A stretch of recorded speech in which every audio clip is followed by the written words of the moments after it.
Good evening, everyone. Welcome to the CC Zone podcast. I'm here with J.B. Lewis, the staff coordinator of Chips Challenge Level Pack 1.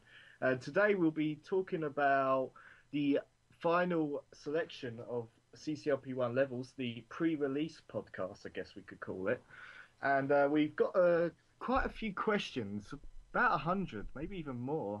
I haven't quite checked, but I hope you enjoy this podcast, and I'll let JB start off with the next speech. All right. Well, welcome to the podcast, everybody. I'm glad you could join us today. We opened up a thread where you guys could ask your questions about CCLP1, and we received over 100. I've got room in a spreadsheet here for 106, although there are certain rows that have more than one. But what we're going to be doing tonight is I'm going to open up with some introductory questions I'd like to get out of the way, and then we'll move to questions concerning the voting process, and then questions considering the assembly, or questions about the assembly process, and then questions about the set itself, which I'm sure you all are looking forward to. And finally, we'll end with some questions about the release of the set and some miscellaneous topics. So, without further ado, let's get started.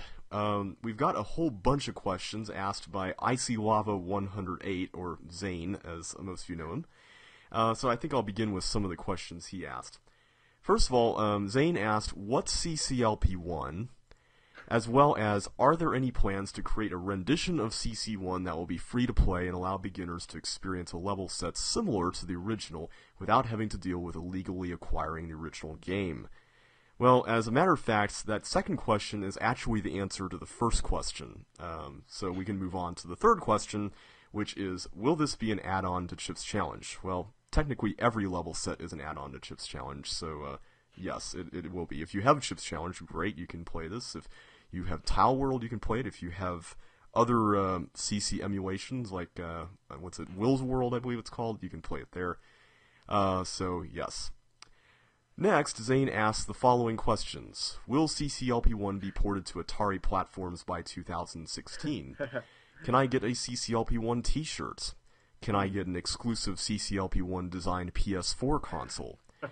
If I don't have internet on April 4th for some reason, whether it be from switching providers or a long-term power outage, is CCLP1 available at Walmart, Target, or any other large national store? Can I get a CCLP1 toy with a Happy Meal at McDonald's during release week? Do you think my cat Fuji will have an enjoyable experience throughout his playthrough of CCLP1, or do you think that he won't be able to play very well because he's a cat?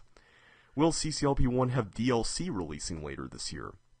Will CCLP1 have a CCLP1 soundtrack? If CCLP1, for whatever reason, is released a day late, does everyone get a cookie for being patient and waiting an extra day to play it? If I solve 3 levels in a row without dying, do I get a UAV? Will Satan play this level pack, or has he already been given early access? And finally, can I pre-order CCLP1? Well, I must say the answer to all those questions is no. So moving on, the last question in this... Can I say something, JB? Yes. I know all these questions are obviously kind of spamish, but one of Zane's ones interested me. This one up here. He has got a good point. Why has Tiled World never had music? Oh, the soundtrack. That is a good question. That might be something we could consider for a potential update, I suppose. In terms of music, I never thought of composing music, but maybe that's something we can add. You know how Microsoft Chips Challenge is like the 2 midis, or is it Canyon mid or something? I think... Yeah. No, don't quote me on this. I'm not sure if this is right or not, but I want to say in the... was it Windows Entertainment Pack 4, where it originally appeared in the Microsoft version, they had the 2 midis, and then when it got distributed in the Best of Windows Entertainment Pack, I think Canyon was specified in the INI file. That may not be correct, but I do know I got it in the Best of a Pack, and it did have Canyon there. But yeah, I mean, that would be cool if Tile World could have some music in it, which might be something we can consider for the future, maybe after... And I'm just going to say, saying, you know CCLP1 is free. I don't know why you even asked it. I think you're just being a troll. And also, technically, CCLP1 is DLC of a sort, I guess you could say, if you really want to be technical about it. Zane also asked a pretty good question here. He said, how many of these questions are not answerable due to heavy spoilers that would escape the staff and be released to the public if some of the questions I've asked were fully answered? Something reasonable. Well done, Zane. um, I'm just going to go ahead and speak for all of the questions here, but I think there's maybe only a couple of questions that I may not necessarily be able to answer significantly for that reason. But I'll let you guys know when that happens. So anyway, moving onwards, let's go ahead and go to the questions about voting, because I know we had a kind of a crazy voting process. It lasted for a few months, and we had a lot happen then, and you guys have some questions about what happened there. So Zane continues here with the questions. He asked, which process of constructing an official level set, such as CCLP1, do you believe is the most important? I'm just going to assume, Zane, that you mean which part of the process, because it's kind of one big process. Sorry. Yes, sorry for interrupting, but I think he's trying to say, was there a specific way of deciding the final 149, or yeah, because that's probably just what he means. Oh, okay. Well, actually, I'm going to answer that question here when we get to the assembly questions, because somebody else asked that. Let's see. Yeah, a bunch of people asked about the process of selecting the 149, so I'll speak to it as if he was asking about which part of the CCLP1 construction process was most important. I guess technically the part where people submitted levels is the most important, since without that we wouldn't even have them to begin with. Voting was important because without it we wouldn't really have had some measure to decide the initial group of levels, which I'll talk more about later on. And the final decision making, of course, is really important. So I don't know. I mean, there's all sorts of things that are important.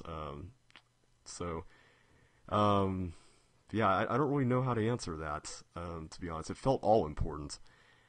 The next question he asks is, do you think that if the submission closing was not rescheduled to June 30, 2012, some of the levels that will appear in CCLP1 would not have, and it would have been a much different level set?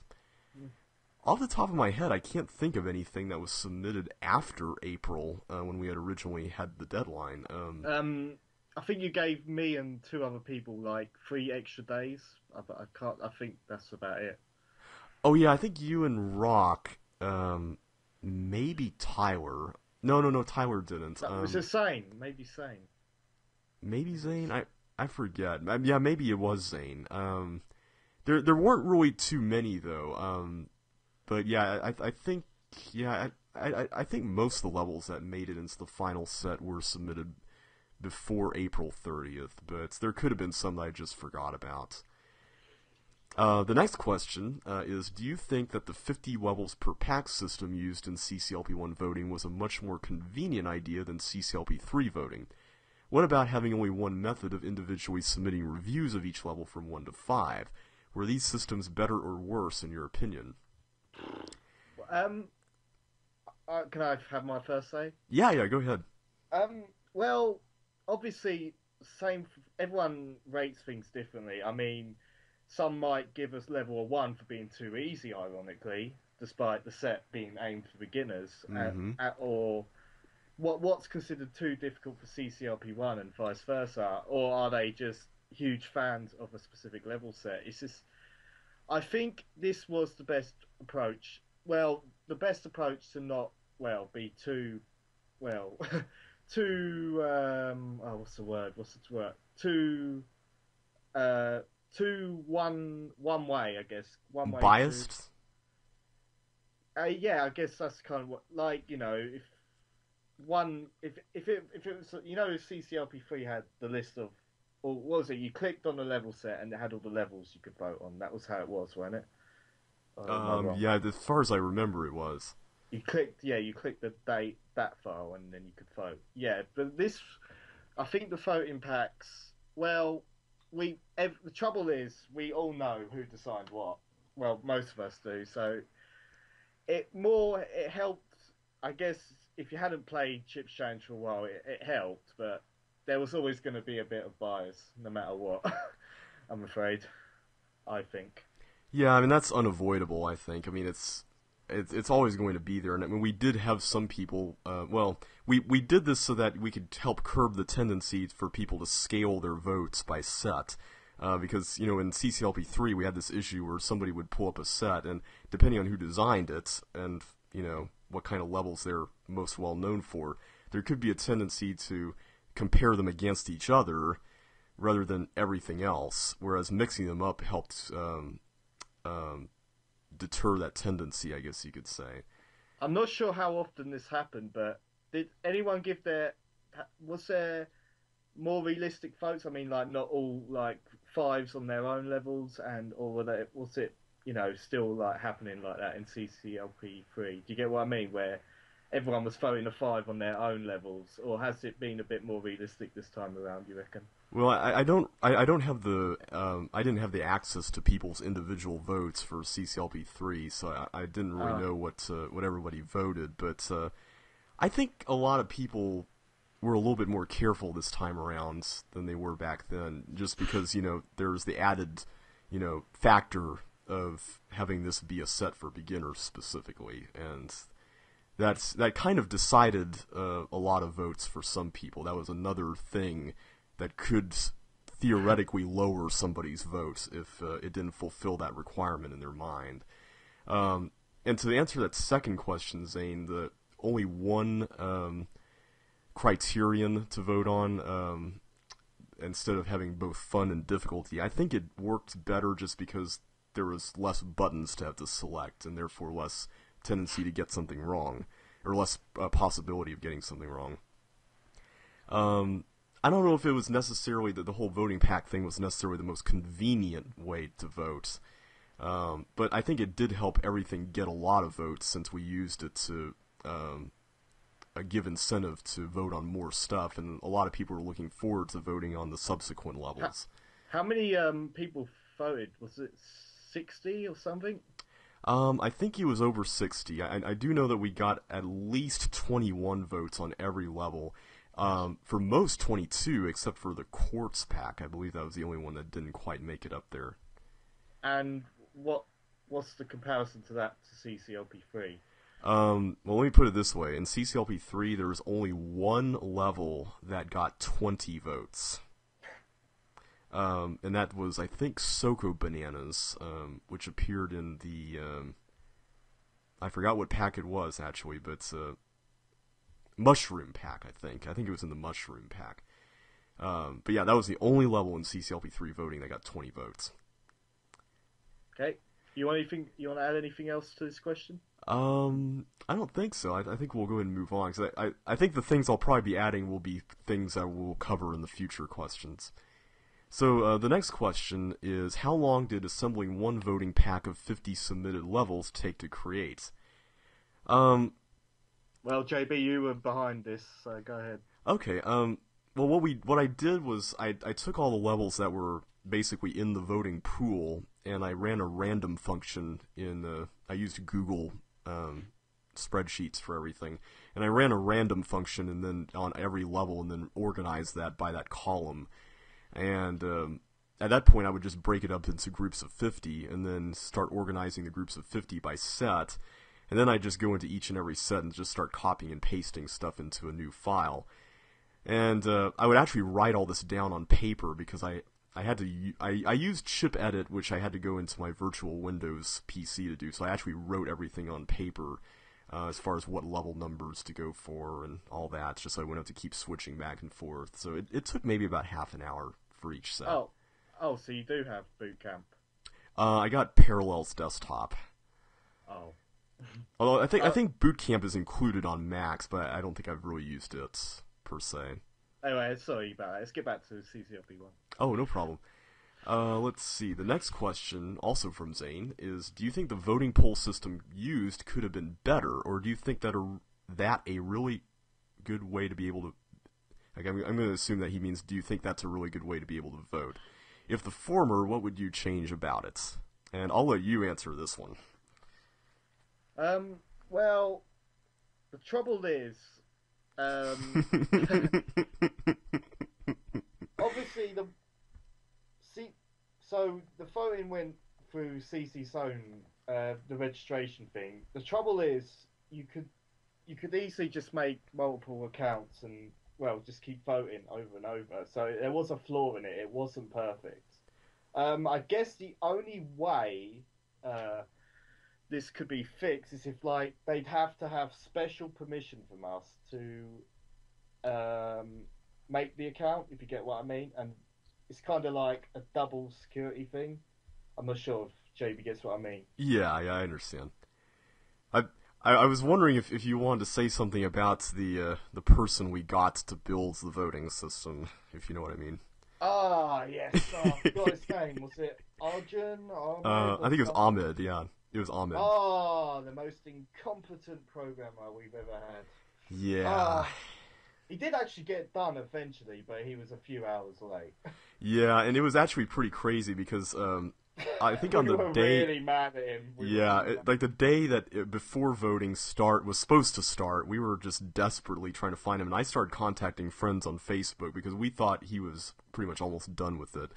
Um, and we couldn't find him, and then finally, I was like at work on that Friday, and I was like in a car with some people. We were going to do a presentation at a high school nearby, and I was just furiously trying to find people on Facebook and talking to Tom and just trying to figure out what was going on, and I was using Skype on my phone, and then finally he shows up the Saturday of voting, and we're like, where is it? And so he thankfully had it, but it's just like, good And he was grief. wondering why people weren't hiring him. Well, if you're going to be late all the time, Yeah, that's not so really a positive thing to put on your, well, job description. yeah, that's for sure.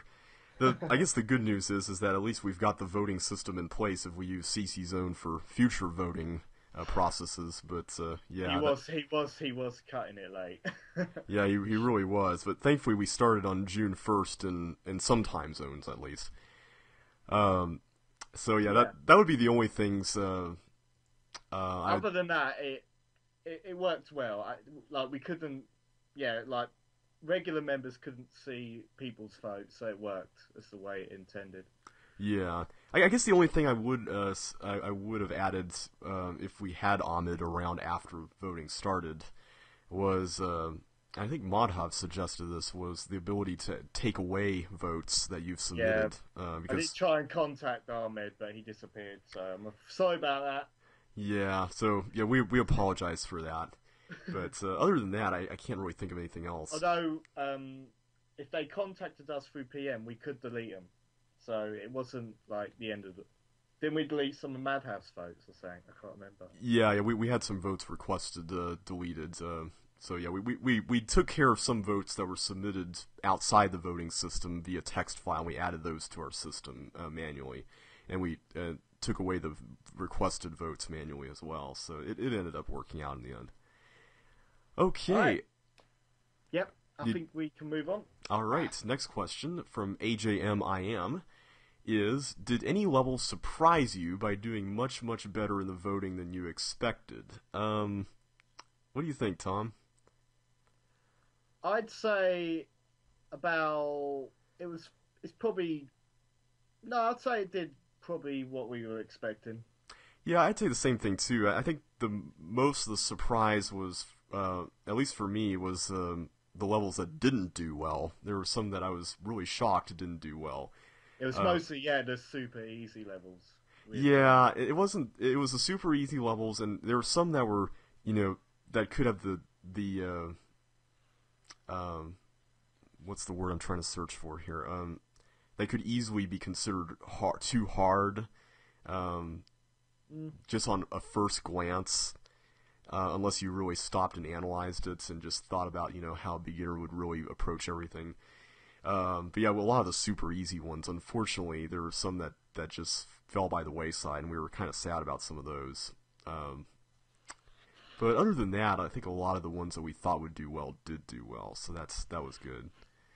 Let's see. The next question is: how did the nominated levels do in voting? uh, well, Tyler was it Tyler spoil? Did did he spoil? No, he did post. Was it post on CC Zone Metal Harbor? And I believe that was a nominated level. It was. That's right. Let me go back to that thread and just see. I think there was about No, Yeah, he made it public. I'm not revealing anything new, so. Yeah. I just want to see the number, though, 'cause I counted the other day and I totally forgot. I want to say it was 3 or 6, one of those two numbers. Here we go. Let's see here. Sorry about this, guys. 1,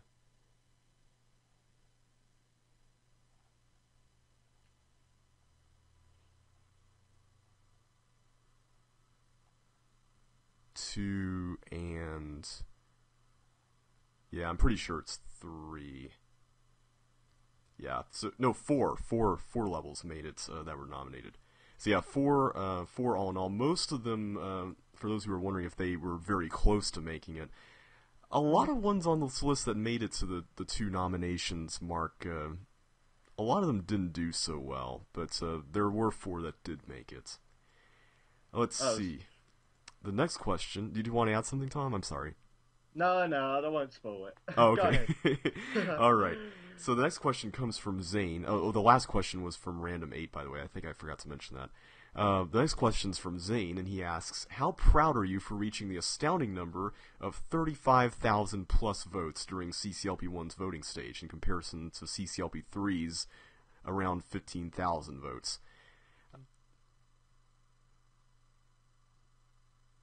Who's going to speak first? What do you think, Tom?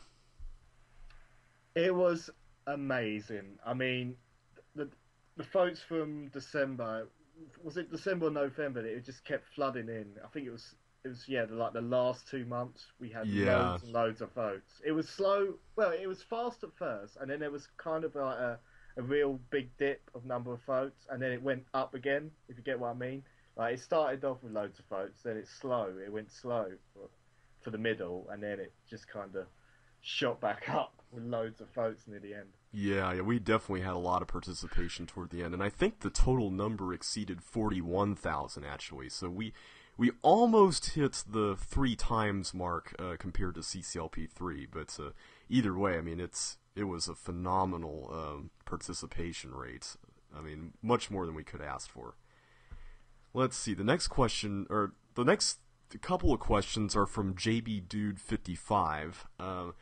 And he prefaces them with a statement that I'm going to just address. He says, I would assume that the set is not comprised of merely the 149 highest voted levels, although I hope that this would have been a major deciding factor when the staff put together the set.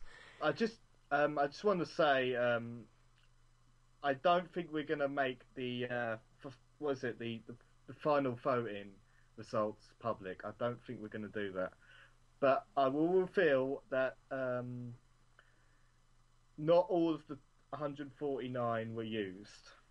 I think. Yeah, I was going to say the same thing as well, and I'll get more into why that was the case here in a minute. But because I'm using these questions to transition into the construction-related questions. But I can say that about 94 levels, I believe, were in the top 149.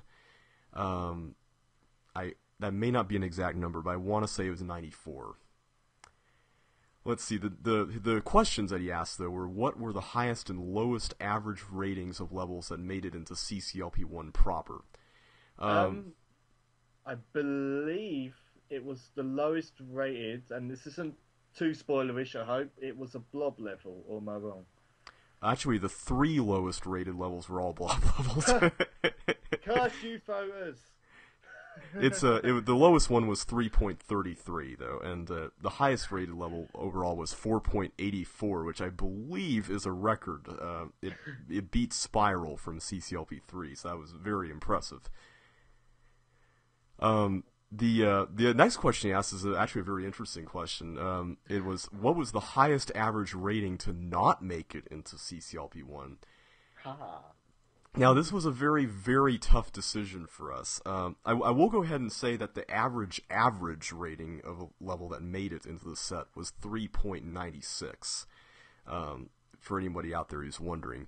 So, I hope it's not too much of a shock when I say that the highest average that didn't make it was 4.18. Now, just to let you know, there was only, 13 levels that got a 4 or higher, average-wise in voting that didn't make it. And the main reason for these, as I'll get more into detail about here in a little while, is just because we had so many levels already like them in the set, that were rated higher.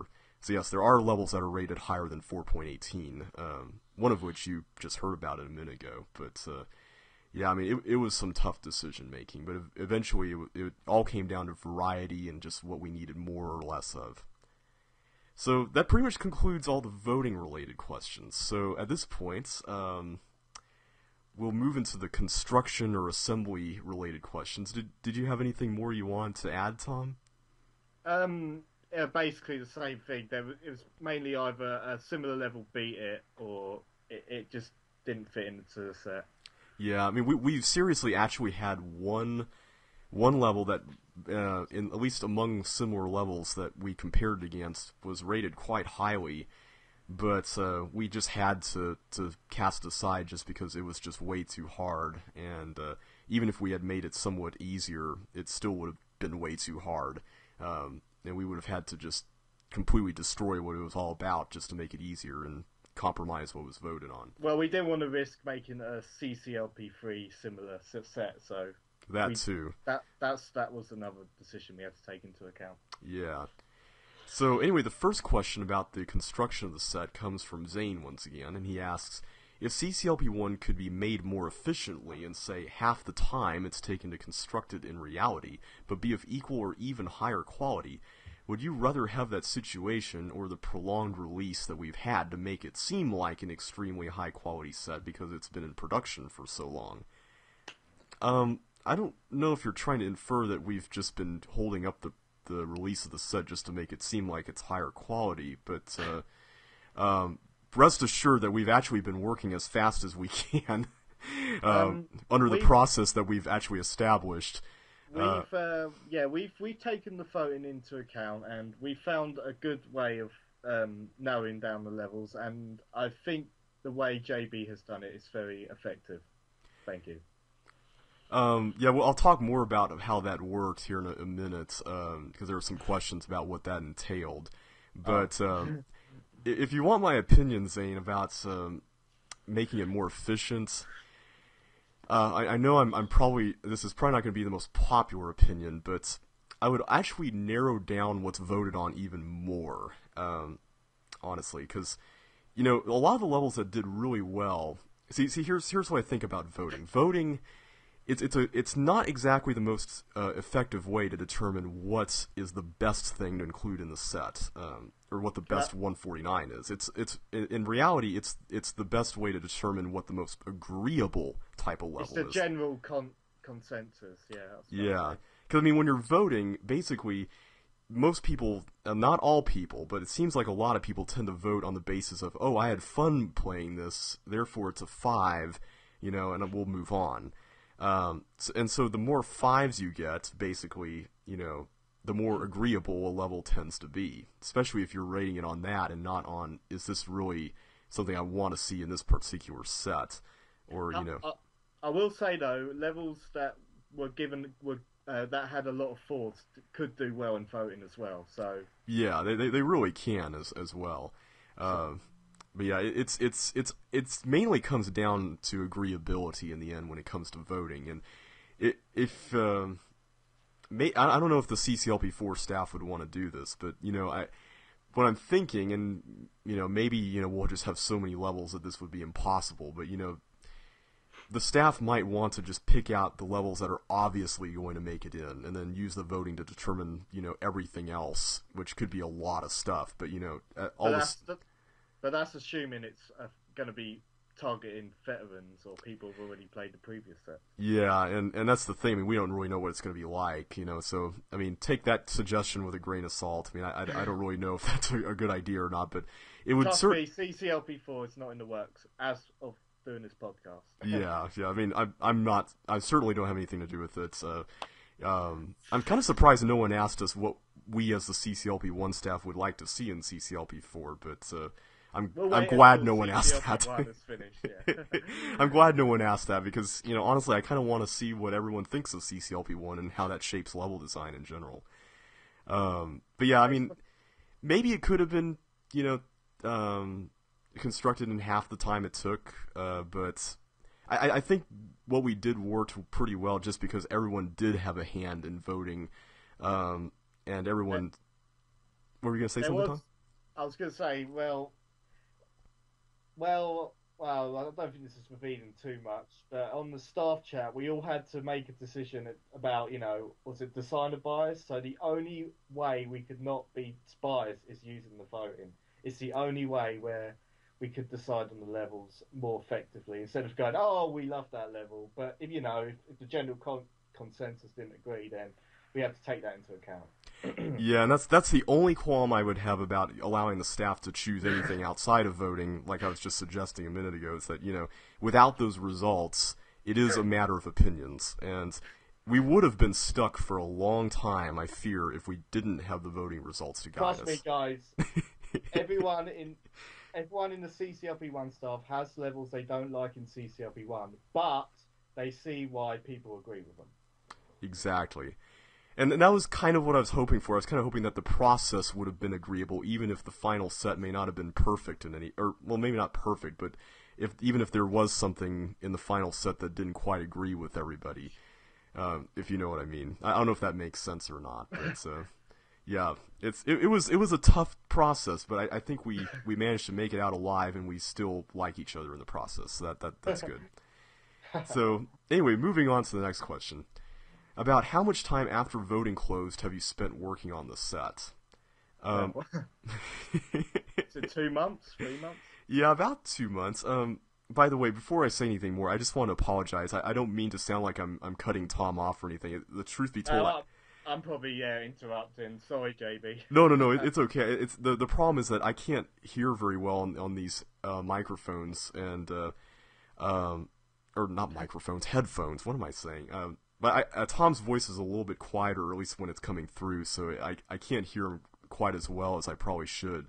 Yeah, I just put it on recommended settings, so sorry if it's a bit quiet. Yeah. Anyway, after voting closed, we spent about maybe a couple of weeks, for the most part, deciding what would be included. And it took a not too long amount of time just because we had the results. And while voting was going on, I was actually starting to determine, what seemed to be doing well enough to be considered what I would say is a lock for the set. Something that we could say, oh yeah, this will definitely be in here, and we can decide everything else after we decide on these things. So that really did help a lot. Yeah, I think, the lock-in system wasn't perfect. I mean, we still had similar levels near the end, so some of the locked levels actually had to be removed. Yeah, there's one that I'm thinking of right now, and it was that 4.18 one, by the way. I'll go ahead and just mention that. So sorry whoever made that level. You know who you are. Yeah. Yeah, Tom is saying that because that person was actually on the staff, so and he was in tears over it. Yeah. But anyway, yeah, it didn't take too long. The next question actually does speak to that process that we used, and that was, what were some of the level type categories you came up with to organize or winnow the levels and keep the set varied? And AJMIM asked that. Big Auto 2 asked the previous question. Sorry, I forgot to mention that. What we did... Oh, go ahead, Tom. Well, it was tough because a lot of the levels fell into what we'd call variety, I guess. But we had to even narrow it down even more. And I think even... Was it Rock who said, is this really an action level or a melee level? I think we've had those kind of clashes in the chat, I guess. I don't know if you'd say, that it's hard to say if one level is a certain category or the other, I guess. Yeah, but just to give everyone an idea of what the categories even were, what we did was we kind of came up with some huge collections of categories. Like, we would come up with a gameplay section, which would include things like, variety levels like Tom mentioned, and item swappers, which would mostly be variety levels that just happen to have item swapping as a major component. And then we would go into action levels, which were separated into what I would say are general ones, which involved a lot of, timed, predictable dodging. And then melee ones, which I tended to define as the ones that had a little bit more chaos going on. Which CC1 had a lot of that in it, so we wanted to make sure that was well represented. And thankfully we were able to, I think we were able to agree on what that meant after some clarification. And then we had puzzle levels, which we divided into general, which typically were navigation types of puzzles. And then block pushing. Yeah, that was probably the most popular, wasn't it? Block pushing came up. Yeah, block pushing had a lot. And it was pretty varied, too, which was very nice. And then after block pushing, we had the manipulation style stuff. And then what Modhov in CCLP3 voting called abstinence, which is basically the sort of thing where you avoid getting stuff. And we definitely did not want to have too much of that in CCLP1 for obvious reasons. And we also had like a speed category that fell under the action thing as well. And then in another big pile of categories, we had stuff related to elements and enemies in the game. So if a level had something, an element as part of, like a big part of the level, then we would put it into one of the element categories or one of the enemy categories. Now, these were the categories that we used initially to come up with the locks, because we want to make sure that all of that stuff was pretty well represented, gameplay and elements and whatnot. But what we did after that was we came up with other categories that represented types of levels that were underrepresented among the locked levels. So for the most part, that was the easy levels, because we didn't really have too many easy levels do super, super well. And when I say easy, I mean things that are really, really easy. I mean, really. So really easy stuff and really open levels, you could say. Ones where you could just roam around freely, not much, impediments. We want to make sure those were represented just because CC1 had so much of them. And honestly, the exploration part of the game is just such a fun part. And CCLP3, I mean, let's just face it, it was so compressed and claustrophobic that, Did you even have a categories list in CCLP3? No, we didn't do it, and that's the thing, and that's the thing. Part of the reason why I did this time around was because we had a clash in the CCLP3 staff about this after voting ended. And I was on the side back then that we needed to use the results, not because, I was a firm believer in that, but because I thought the community was, under the impression that we were going to go 100% results, and that was it, and I didn't want to just, suddenly change the whole thing up. No, we made sure after watching Rock's LP of CCLP3 that was not going to happen. Yeah, well, the funny thing about CCLP3 was that the staff member that I'd been clashing with, and it wasn't really anything major or anything, but it was some really good discussion. He and I kind of came around to understanding each other's viewpoints to some extent, and we were like, well, let's just kind of select some levels and have this wild card round where people could vote even more, and that kind of made the results even more confusing, because the ratings for the wild card felt scaled differently than everything else. So then we were like, okay, well, we'll include some of the top ones here, but let's include some other levels that don't really have anything else like them in the set, and that were made by people who don't have anything. So that's why we had levels like Blue Blocks, Toggle Bust, Jaywalker. There were some other ones as well, but those were levels that were picked. Jaywalker wasn't in the top 149. Wasn't even close, was it? No, it wasn't. And Rock loved that level. I remember that.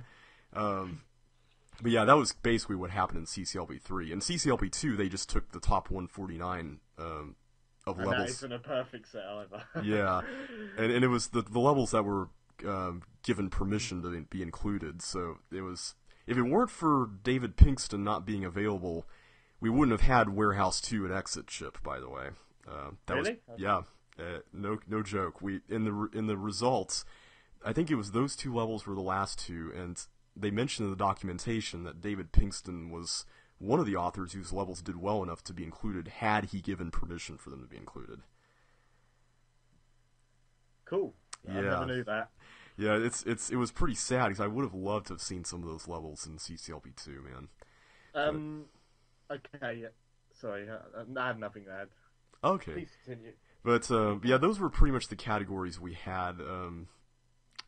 I can't really think of anything else that we really used, but that was pretty much what we used for variety's sake. Like I said, it got a bit trickier when one could be considered a variety or an art and swap. But that was kind of tricky. But I think we pretty much nailed all the categories. Well, and Yeah. one of the things that made it tricky was that, what we tried to do, and maybe this wasn't the best idea, but what I tried to do was I tried to just pick the most dominant type of gameplay in each composition. And the problem with that is that there are some things that kind of blur the lines a little bit. And the original game did that pretty well. And there's a lot of levels that we included that also did that pretty well too. But we tried to give them, one categorization based on, what was the most memorable thing in the level that beginners would probably consider the hardest or the most interesting thing that caused them to play it for so long, something like that. I hope that makes sense. Anyway, the next question comes from Zane again, and it is, on a scale of 1 to 10, how enjoyable or not is the deciding of the final 149 after voting? What would you say, Tom? There's going to be a few levels people won't like in it, but that's not too bad. That's not too bad. I will say it's the first official set I've actually finished from start to finish without looking at a map, which is quite saying something. Awesome. I think there's actually a question about that later on, which we'll get to here in a little bit. I would say maybe 7, I guess. I don't know. 8.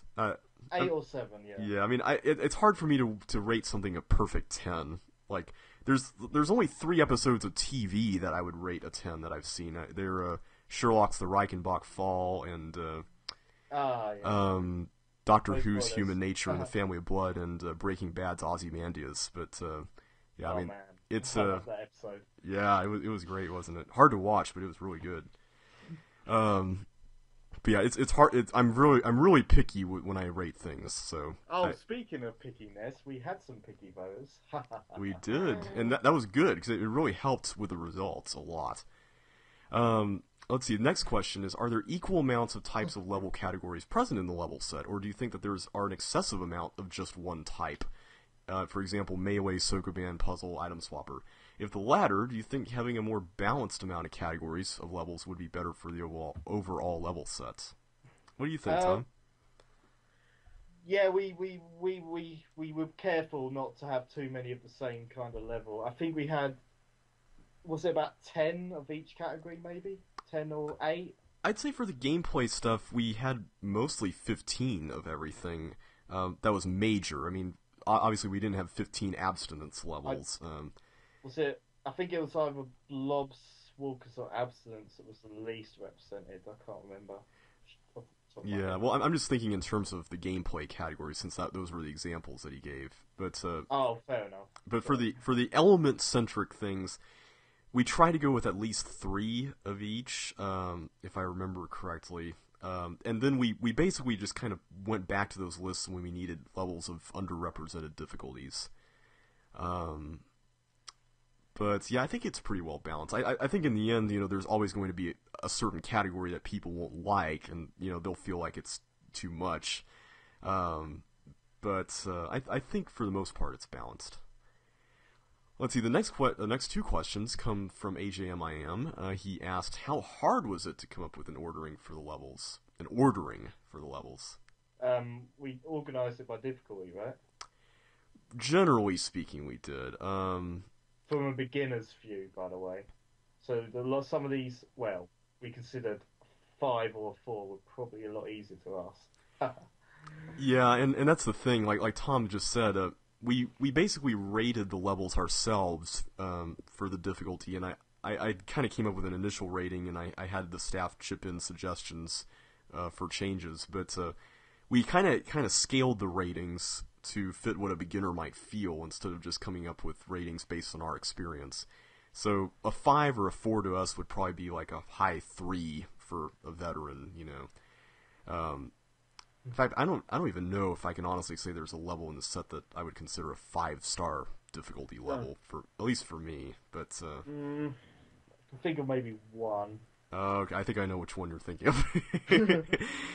Yeah, it wasn't too bad. There were a few that we kind of jumbled around just to spread out some of the harder stuff. Like we put one a little bit earlier on. And we had to spread out like the melee levels a bit, like was it 10, 15 levels, a melee level? Yeah, etc. generally speaking, I think there may be an exception to that, but for the most part, you're right. Yeah, we tried to spread out the categories themselves as well, just so that there wouldn't be 2 in a row of the same thing, so to speak.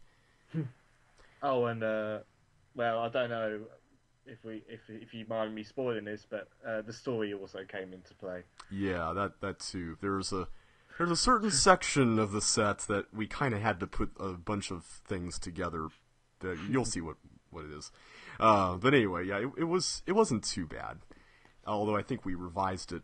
Zane just asked that here in a later question. He asked how many times has the ideal CCLP1 been revised? Oh, a lot. My goodness. I think we've gone through at least 50 revisions.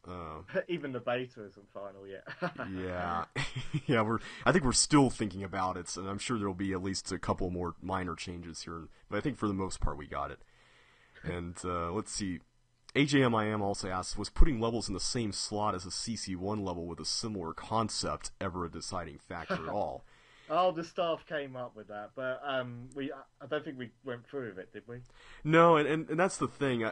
When we started, one of the things I kind of wanted to do, and there were a few reasons for this I'll get into here, but I wanted to deliberately avoid thinking about certain CC1 levels, and that may kind of seem a little bit strange considering that we're trying to make a set that's supposed to accomplish what that set accomplished, but I didn't really want us to think in terms of, we need to have a level in the playtime slot or the Steam slot or the, whatever. Yeah, exactly. It's just whatever slot, just to make us feel like we had to include something similar, in terms of concepts. Because, for one thing, that would just sail right over the heads of our target audience who has no idea what that even is. But even more, we've got so much variety and so much interesting stuff that the community made that it would be unfair to designers everywhere who have made cool stuff that we could include that was never even shown in CC1, but still is appropriate for a set like this. I don't really know if... I think we thought about putting levels that were similar in or at least had something similar in the same slot, but in the end, we were like, this needs to be its own animal, and it shouldn't really live in the shadow of CC1, because, that would just be sad if it were. I think the closest we had to, well... Let's say, say it's a homage. It's like having a border around all the levels. Hope that ain't too spoilerish. Oh yeah, that is true. Yeah, we did have it's a border. Kind of a homage, yeah. Yeah, which is actually pretty awesome because most of the levels that did really well had borders around them, and the ones that didn't, we were pretty able to convert to a bordered version fairly easily. But yeah, there's some concepts that actually do appear in both sets, but the funny thing is that the way they're implemented in CCLP1 can sometimes be different. Like there's one that I'm thinking of right now that had a concept that was introduced fairly late in CC1, but in CCLP1 it's used in a very easy level, and so we decided, let's put this early on. It wouldn't make sense later. Anyway, Zane also asks, have the levels of CCLP1 been strategically placed in respective slots to reference something that is externally and indirectly associated with CCLP1 and is not part of the storyline? I can think of only one level where that's the case, and I don't want to say the number because that kind of gives it away. What it's referencing, by the way. And that may have been a spoiler right there. Already. Oh well. Oh well. Yeah. But yeah, I can't really think of anything else. Can you, Tom? Well, he might have. You might get it. Sorry about that, guys. um, yeah, no more spoilers. Yeah, sorry about that one, Tom. Let's see. How many? Oh wait, we already asked that or answered that. Let's see. Zane also asked, "Do you believe that the amazing amount of effort and time that a level set like CCLP1 has taken is worth all the time spent on it?" Um, Yeah, I think well, yeah, we've dedicated quite a lot of time to it. I mean, yeah, we check the staff chat a lot, don't we? And all the feedback on CC Zone about the photo impact levels and what needs to be changed, etc. So yeah, yeah, yeah. There was a lot of time. Most of my time, and I know this is kind of pointless in light of the end result, but a lot of my time I spent just inputting votes manually into a spreadsheet just so I could track how all the levels were doing, and in case we ever had a situation by the that time it didn't was all work. over, I Yeah, could use that information to help us make a decision, which I don't think we actually needed that in the end. But and of course, you having to play through every level. oh yeah, that's true too. Yeah, we did that as well. It is possible, guys. Yeah, two people have done it, I believe. Yep, At least two people. yep, I can confirm that. I think there were about 12 people who voted on everything. I don't know if they completed everything though, but there were 12 people at least who voted on everything. AJMIM asks, what was your favorite part of the process? Playing through the levels for you, or what? Um, hmm. Wow, that is a good question. I'd have to say just playing through the set when it was done, or when it's a potential finished version, I should say, since it's technically not done. I don't know, just going through that and just seeing it all in one piece. That was pretty cool. Yeah, I actually, yeah, really enjoyed playing through the early version of CCLP1, let's say. Let's see. He also asks, what would you change, if anything, if you had to do it again? Oh boy. uh, Did we change anything? I mean, the voting was pretty much the decider, mostly. Yeah, I mean, I don't know. I mean, I think if the CCLP4 staff were to change anything about how this works, I mean, it would probably have something to do with how voting proceeded, but or maybe just to make especially since we're not gonna, there's not gonna be this whole beginner specific thing tied to CCLP4. At least I don't think there is. At I don't. least Yeah. there may be some more strict rules in terms of getting levels into the voting to begin with. So maybe there could be less levels in voting. I don't know. 1647 was a lot to play through, guys. It really was. It took me 6 weeks to get through all those levels. About 6 weeks. And there were some really hard ones in there. Oh yes, there were. But yeah, I can't think of anything else. Zane asks, overall, do you think that this project is better, about the same, or worse than the time of CCLP3's construction? What things make this level set better or worse? Has it taken the same length of time as CCLP3, or has it been a bit shorter? Well, oh, that's right, Tom. You weren't on the CCLP3 staff, so I guess I'll have to answer this one. Um, well, that's an interesting question. I feel like I should have prepared a little bit more on some of these. It's kind of a mixed bag, honestly, because CCLP3, I feel like the process was a little bit more defined just because we communicated by email and we didn't have this instant Skype chat that we could use to just talk to each other directly like that. So we were kind of a little bit more deliberate in terms of communication, which I thought was nice. But the construction, I feel, was a little bit more defined this time around because I felt like I'd kind of learned some lessons from CCLP3, and I was able to bring that here, and it wasn't quite so, oh, what do we do? I don't know. So that I think that helped a lot. And as far as what level set is better or worse, I'd say this level set is better purely on the grounds of variety. Wouldn't you say, Tom? Puzzle after puzzle, or different gameplay. Yeah, I'll pick the different gameplay each level. So yeah, CCLP1's better. Yeah, and I feel like there's an actual, and I understand this is something that's is there just because it's meant for beginners, but I feel like there's an actual difficulty curve that's fairly reasonable. Let's see. Zane asks, what percent of the level of the day images posted on CCLP1's Facebook page made it or were considered for CCLP1? Well, you answer this one. You Okay, did yeah, it. I totally forgot to actually count this before the podcast. I forgot about this one. I counted like all the other numerical answer questions except for this one, I think. Would you say, I'd probably say about half of them, maybe? Yeah, maybe about half of them, maybe a little bit less actually. Yeah, I hope there were. Yeah, I Yeah. might have spoiled too much there. Sorry about that. Yeah, I would say maybe a little bit less than half. Yeah.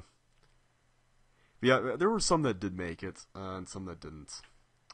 Let's see. Big Auto 2 asks, are all the levels actually taken from the CCLP1 voting pool, or are there some that were made by the staff after the fact? Well, without spoiling anything, I'll try not to spoil anything here, but I will say that not all the levels were taken from the voting pool, but none of them were made by the staff after the fact. Yeah, I think that's enough. Yeah, that's not too spoilerish. Yeah. Yeah. Fine. Next, M11K4, or Mika, asks, how many level designers submitted levels but did not get any into the sets? And I believe the answer is 29. Give or take a few. I'd have to look at that. Is that the grand total, or how many got in? How many didn't get anything in? Oh, fair enough. Yeah. Yeah. Let's see. There was somebody who asked a question. Yeah, look at this asked later on, how many designers have levels in CCLP1 and who are they? I'm not going to spoil who they are, I'm afraid. that would be a bit too much. But I will say that there are 26 that have levels in CCLP1. I think that's higher than CCLP2. Higher than CCLP2, lower than It's right in the 3. middle, actually, isn't it? Yeah, about the middle, because LP2, let me load that up here while It's about 18 or 19 or something. I'll check it out, but while I do, let me have you answer the next question, Tom. We're moving now into the construction-focused questions. And Okay. AJMIM asks, on average, would you say CCLP1 is easier or harder than CCLP1? And what about after we disregard the fake difficulty in CCLP1 with the CC1. guesswork? Or CC1, sorry. And focus on the core action and puzzles. Like I said, I'm glad that I didn't have to use the map to solve the levels. I'd probably, it's tricky to say. I'd probably say about the same as CC1, maybe. It's tricky to actually say because I know there's some rather, well, fake difficult levels in CC1, and it's kind of hard to. Uh, I probably wouldn't say it's easier than CC1. I don't think JB would say it's easier than CC1. No, I wouldn't say it's necessarily easier. The way I've been asking this question when people ask it to me is, in some ways it's easier and in some ways it's harder, and I think that's just going to be the way it is for anyone who's played both. I mean,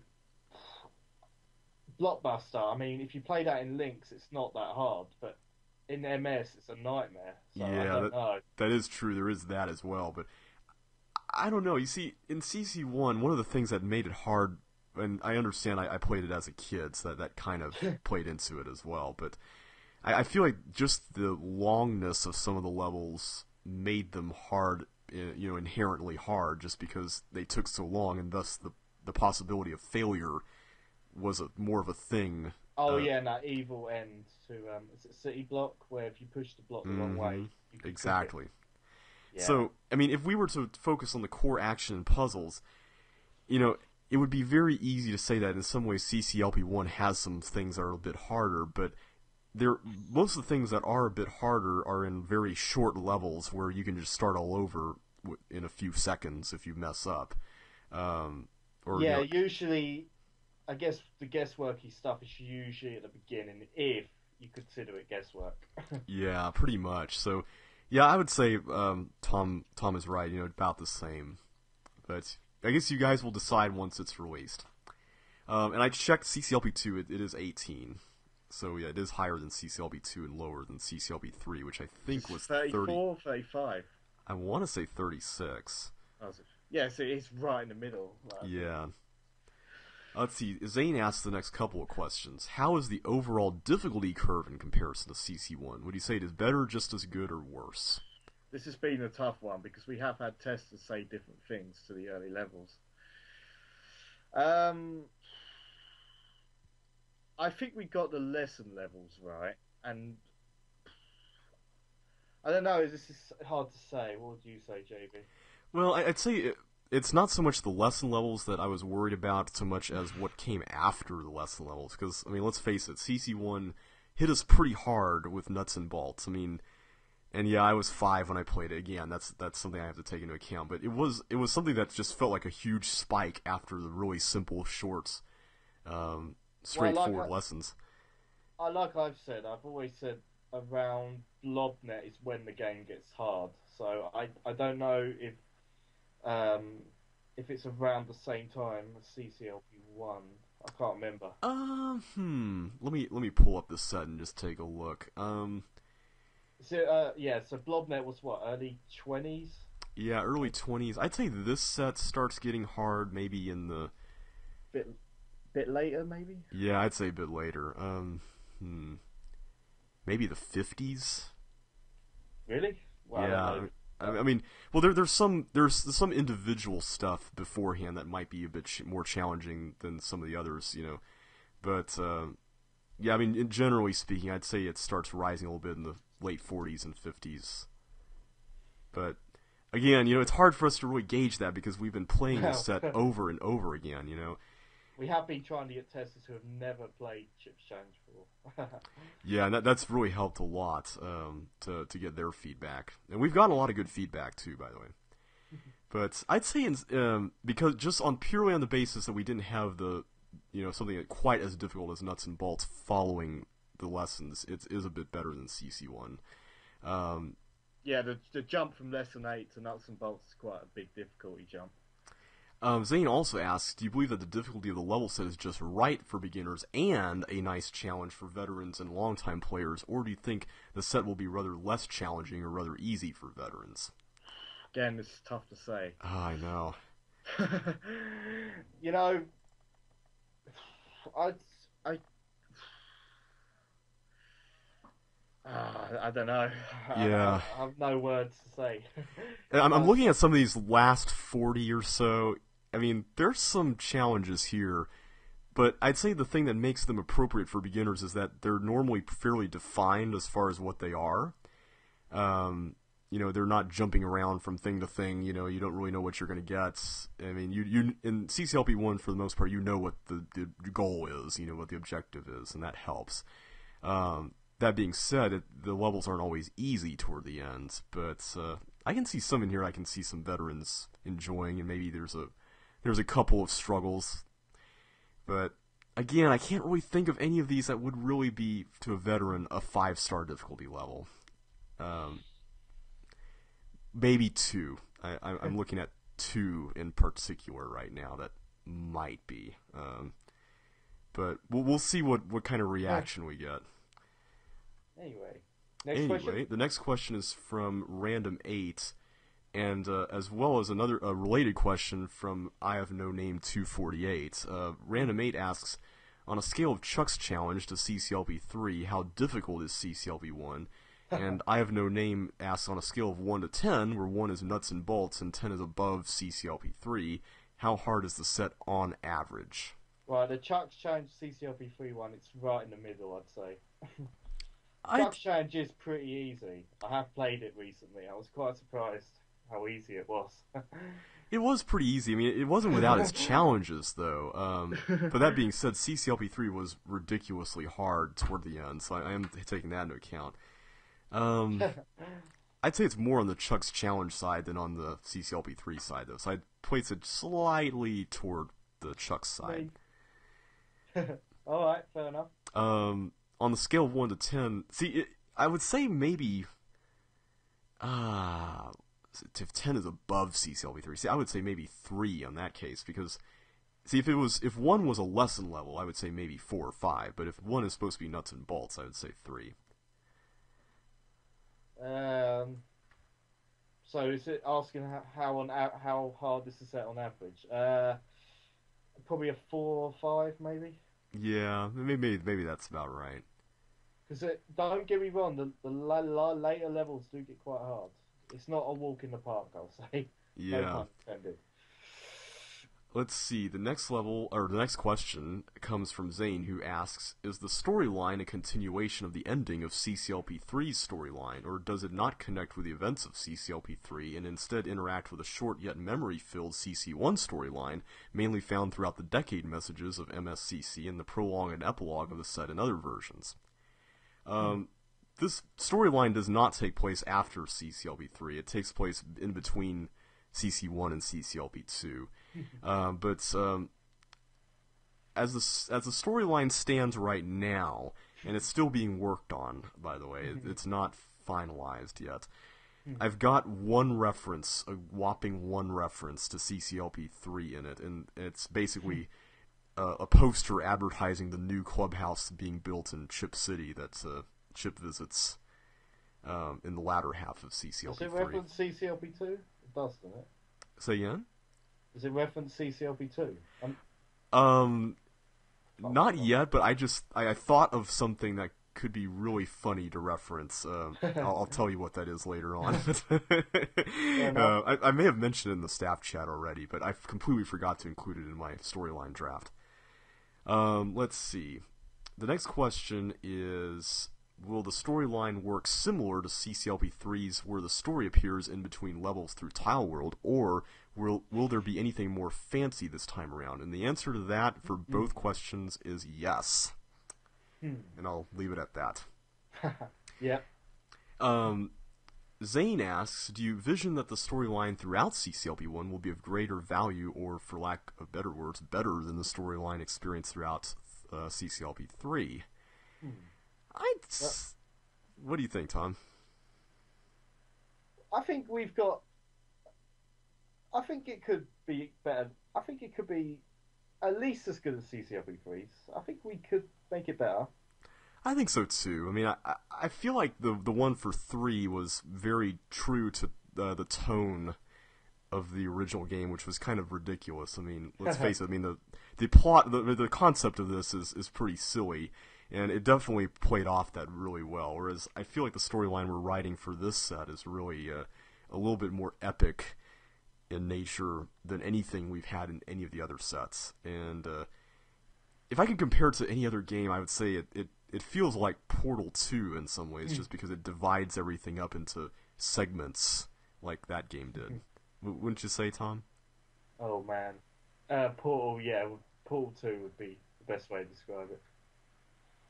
So yeah, let's see. Trevor asks if the storyline has any volcanoes or airplanes in it. Well, the answer to both is yes. That does not necessarily mean, however, that there's a level that actually has those things in them, obviously. But I will say, though, that for the volcanoes, we didn't actually think of that until after this question was asked, and one of the other staff members was like, oh, volcano, let's totally use that somewhere. And I was thinking, where would we use it? And then suddenly it just dawned on both of us, like at the same time, what level we could use. And the level that preceded it was so perfect for something that was a prelude to a volcano erupting in terms of its shape. You'll see what we mean when you see the final set, but I think it came together really well. I think it'll work. The next question asks, in how many ways does CCLP1 overall resemble CC1? Like I've said, aside, I'd say having the border around the edges may be the only similarity, and maybe lesson levels at the beginning, but I think it's different enough, I'd say. Yeah, it's different enough, but like I said earlier, one of the things that we want to do is we wanted to accomplish what the original game accomplished. You know, we wanted to have an experience that was just as good or better than the original game, and I think it worked well in that regard. in terms of being instructive. How it does that, it does so in several different ways, but it's certainly got a lot of the trappings of CCLP1 with melee levels and some puzzle levels and mazes. Mazes were definitely not something that was very well represented in CCLP3, I'd say. So at least we've got more of those here, and I gotta say, I know mazes are not necessarily the most exciting thing for veterans, but they do provide a nice reprieve from some of the other challenges in a set, and I think they work well in that regard in this set, much like they did in CC1. Yeah, I agree with that. Zane also asks, do you think that veterans or longtime players of Chips Challenge will experience nostalgia while playing CCLP1, as if they're constantly reminded of the original game throughout the set? I don't necessarily know if that would be the case. I think it's different enough that, Yeah, it's not a clone at all. I wouldn't say it's a clone. Yeah, it's not a clone, but I mean, there's some levels I'd say that are somewhat similar enough that'd be like, oh yeah, this is like that one, or maybe this is meant to correspond with this one, even though we try not to do that too much, but there may be some things that will trigger some memories. Now, there's a couple of questions here that are kind of similar. Zane asks, on a scale of 1 to 5, how well do you think beginners will enjoy CCLP1 if they were to immediately play CC1 afterwards and compare and contrast the differences and similarities and the things they enjoyed the most about CCLP1 versus CC1 and vice versa? And Look at This asks, given the awesomeness a beginner may experience in CCLP1, what if they were curious to know what the original game was like? What then? Well, they could technically download the game online. Not that it's technically legal, but it's certainly a possibility. I don't know. I would say that they would probably enjoy CCLP1 a little bit more, wouldn't you say, Tom? Yeah, there's a lot of variety in CCLP1. Yeah, I mean, for the reasons he mentioned earlier, like the tedium of CC1, I'd say that a lot of the things that were wrong about CC1 we were able to address here, and I think that made it a stronger set. And as far as that scale 1 to 5 thing, enjoying CCLP1, I'd say they would enjoy it. I don't know. I mean, I honestly can't answer that. I mean, I think everyone will. Yeah, I can't answer. I don't know. 3 or 4, I don't know. Yeah, I mean, I think they would enjoy it. They may appreciate the things that we didn't include in the set if they thought of those things, but yeah, I really couldn't say. Here's some interesting questions here. Zane asks, do you believe that the lesson levels that will be experienced in CCLP1, whether they be anywhere from 8 to 12 or even more, or possibly less, do you think that these lesson levels will be an accurate reflection of what the lesson levels of CC1 taught us? Or do you think that they teach the basic concepts of Chips Challenge better than the way that the original game taught us? Do you think that this will help beginners grasp a better concept of how to play the game and understand what Chips Challenge is all about? Or do you feel that the lesson levels portrayed in CCLP1 are an accurate re-representation of CC1's 8 lesson levels, and that they both teach the same concepts differently, each in their own way, to make the game feel different but have it be taught the same? I think we pretty much covered the basics. We've had feedback from the testers, as we've said before, and yeah, I'd say they're different. Well, it's a mix. There's some similar to CC1, but there's a few different new ones, I guess. I don't know how to put it. Yeah, there's at least one instance in which we divided up some stuff differently to teach. Let's see, how should I say this? I'm just looking at these lessons right now. I think we covered most of what the original lessons taught. Not necessarily in the same order, but we were able to cover it and introduce things in an order that made sense. We had one tester that actually went to the links of noting what was introduced in every single level, which I thought was really cool, and it really helped us out a lot. And we even saved some things for later levels that weren't in the tutorials, which I think worked pretty well too, so it wasn't overload at the beginning. Zane also asked, do you believe that the above question is simply an attempt to get reputation, or do you think I just wasted my time writing it? Maybe it couldn't have been that long, but Good question, nevertheless. I would say sort of yes. Maybe. The next question is, do you think that the more Chip dies during CCLP1, the less he will enjoy it? And yes. I don't know if this was Dying. meant to be Dying. tongue in cheek or not, but I'm gonna assume it's not, because I think it brings up an interesting question. Because I feel like this was something that kind of made voting the way it was, is that we seem to have a lot of people who voted on a level purely on the basis of if they died at all throughout the playthrough. And if a level presented an opportunity for dying, or more opportunities than other levels did, even if it was something really short, then it would get rated lower. Which I can't really say I agree with. I think Rock had the same opinion, didn't he, as well? Yeah, he did too. He said something to the effect of, dying is a part of the game, and I fully agree with him. Happen, it's not. You shouldn't. And yes. I don't know if this is necessarily the best comparison here, Zane, but what I believe about frustration in games is this: that I think there's a certain degree of frustration that is acceptable for a game.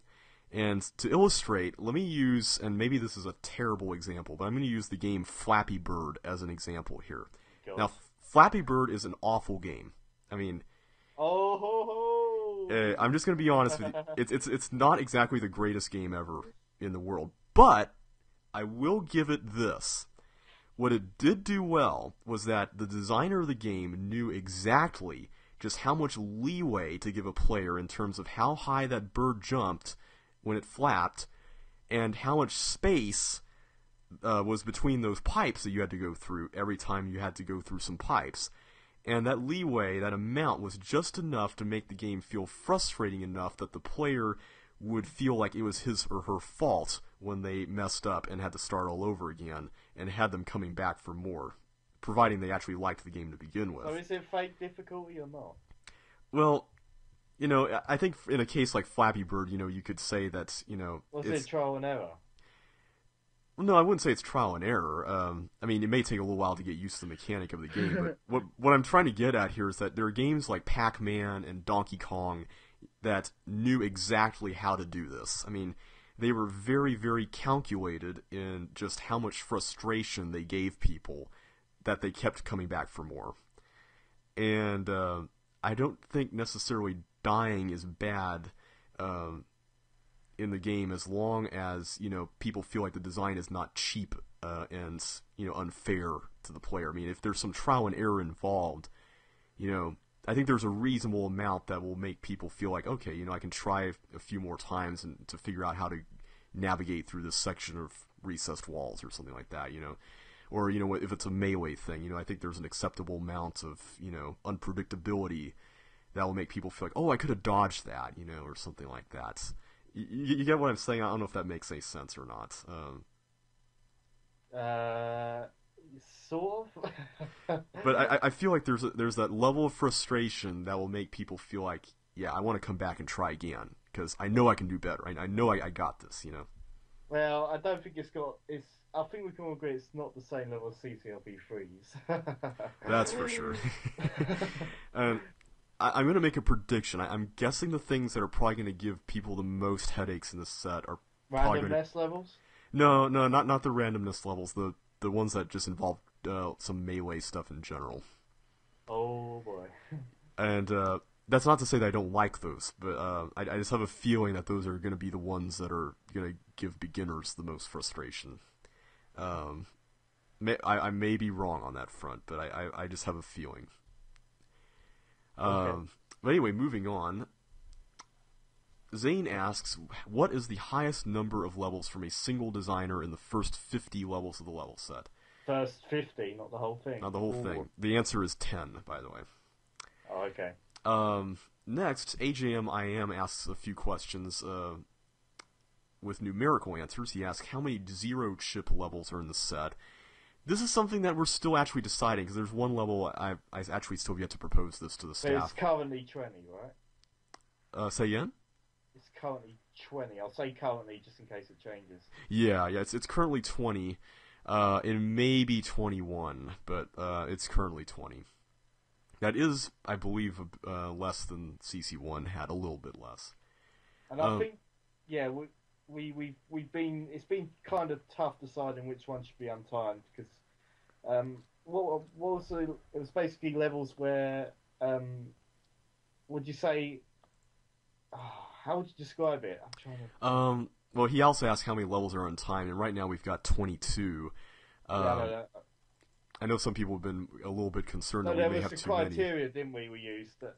Yeah, we had some criteria. Basically, we tried to go with things that were really, really, really long in terms of just how long it may take to figure something out as one criterion. And then we also had levels that were really short, in which there was absolutely no room for optimization whatsoever, just about.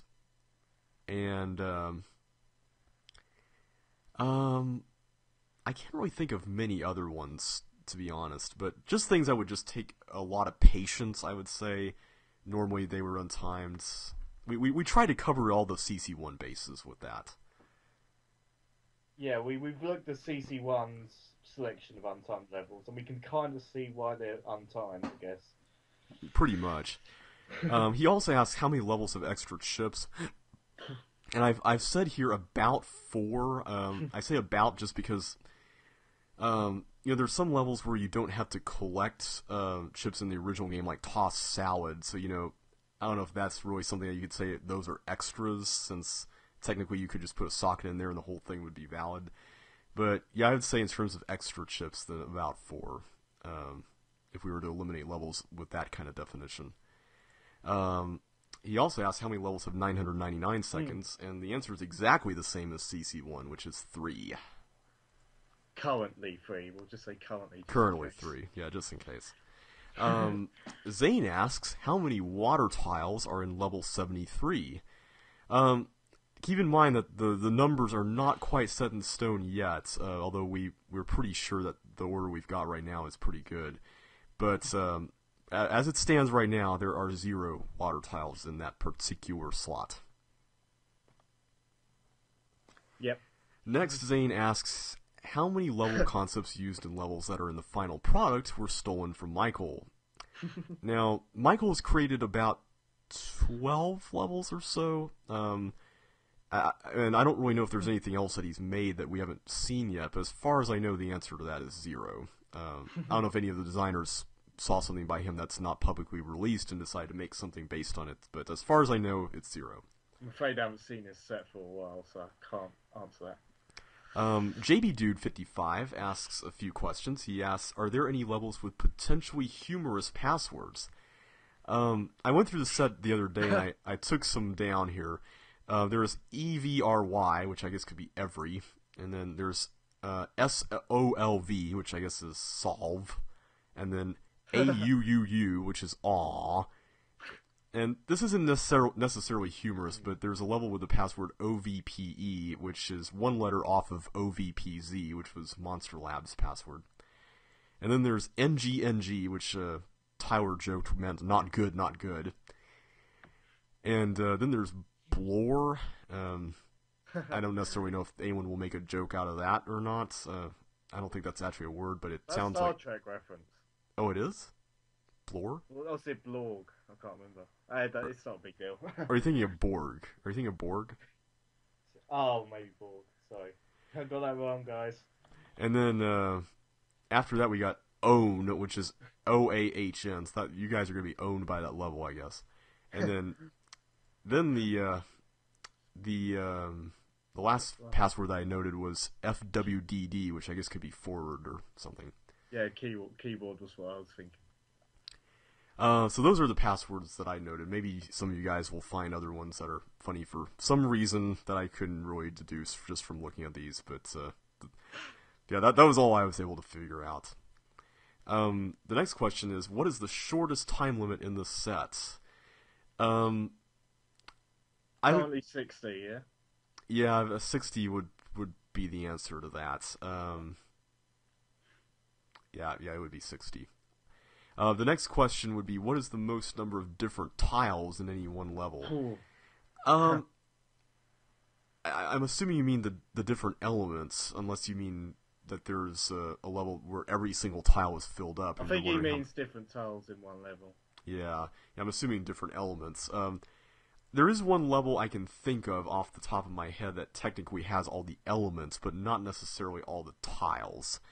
Um, yeah, it doesn't have every clone machine, for instance. I mean, it just has one clone machine in it. But yeah, I don't think there's anything that has every tile, which is another one. Another question he asked: are there any levels with all the tiles? No, that's a no, right? No, as far as I know. AGMIM asks, what's the highest chip count for Ooh. every one level? And this is a question I'm not going to answer because Obviously, to yeah. say the answer would be to give away what this level is, because the number is kind of unique to this level. Oh dear, I might have already spoiled it.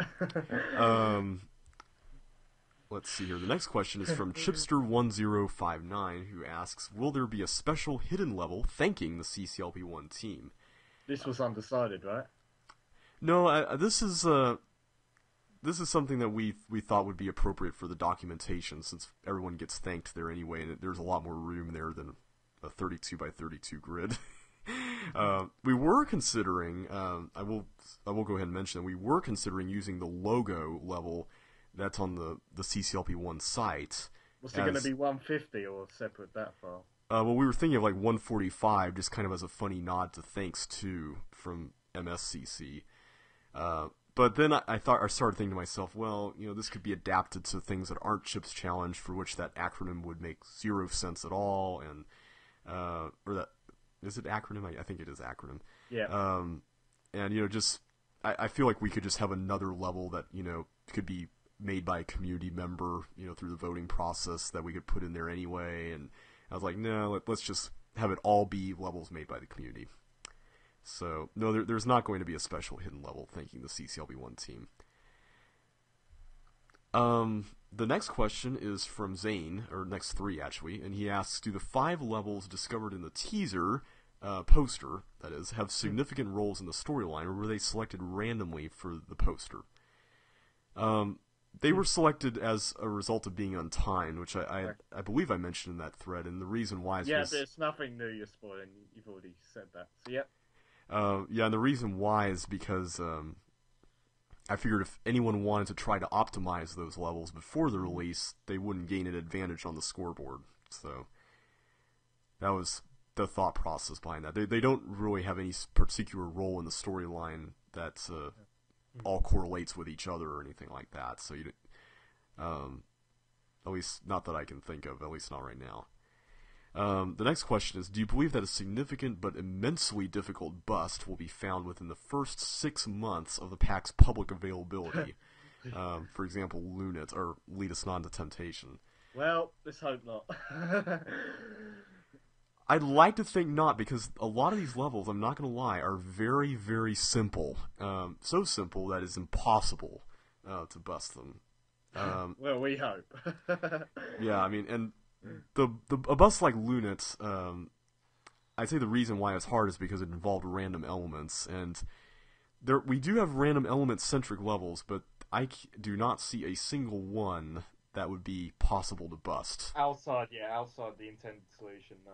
Yeah, I mean, I don't see any way to bust any of this stuff, so yeah, I'm 95% sure right now that... Yeah, don't say 100, JB, just in case. Yeah, I mean, I'm going to go through this again, like, at least 3 more times before the release, but I'm pretty certain that we've cleared this of major busts. I will say that there are a couple of minor busts that we've allowed into the set. I think somebody was wondering about that in one of the other threads. That saves some time, but they're not exactly, game breakers, if you will, that allow you to skip a bunch of stuff. Yeah, it's literally 3 or 5 seconds faster, and that's it. Yeah. And finally, Zane asked, how long do you think it will take for the level set to hold 25 bolds that are worthy of a 4-star bold difficulty rating, or in other words, just a very difficult bold to accomplish due to excessive boosting, timing, or dodging? Ooh, boosting. I don't know. Are there that many boosting levels? I mean, I can think of at least a couple offhand, and yeah. It's not. I wouldn't say 25. I mean, No way, it's 25. Yeah, there's no way, because so many of these things are pretty straightforward. No, I don't think so. I haven't checked the list in a while. Now, when I say So. straightforward, I don't necessarily mean that the bold is necessarily easy to optimize. I mean, they're figuring out what the optimal solution is without any help, that might be difficult. But in terms of executing the solution, which I think is what you're asking, Zane, I don't think, if you were to know what the solution was, I don't think most of these would be difficult to execute. I have no name 248 asks, how much guesswork is required to complete the set where guessing wrong results in death or a cooked level? If this appears at all, how frequently does it appear? And at what point in the levels does it occur? Beginning isn't a big deal. Having to guess at the end, yeah. It does. Well, I think we kind of answered this before because I told you I went through without the map.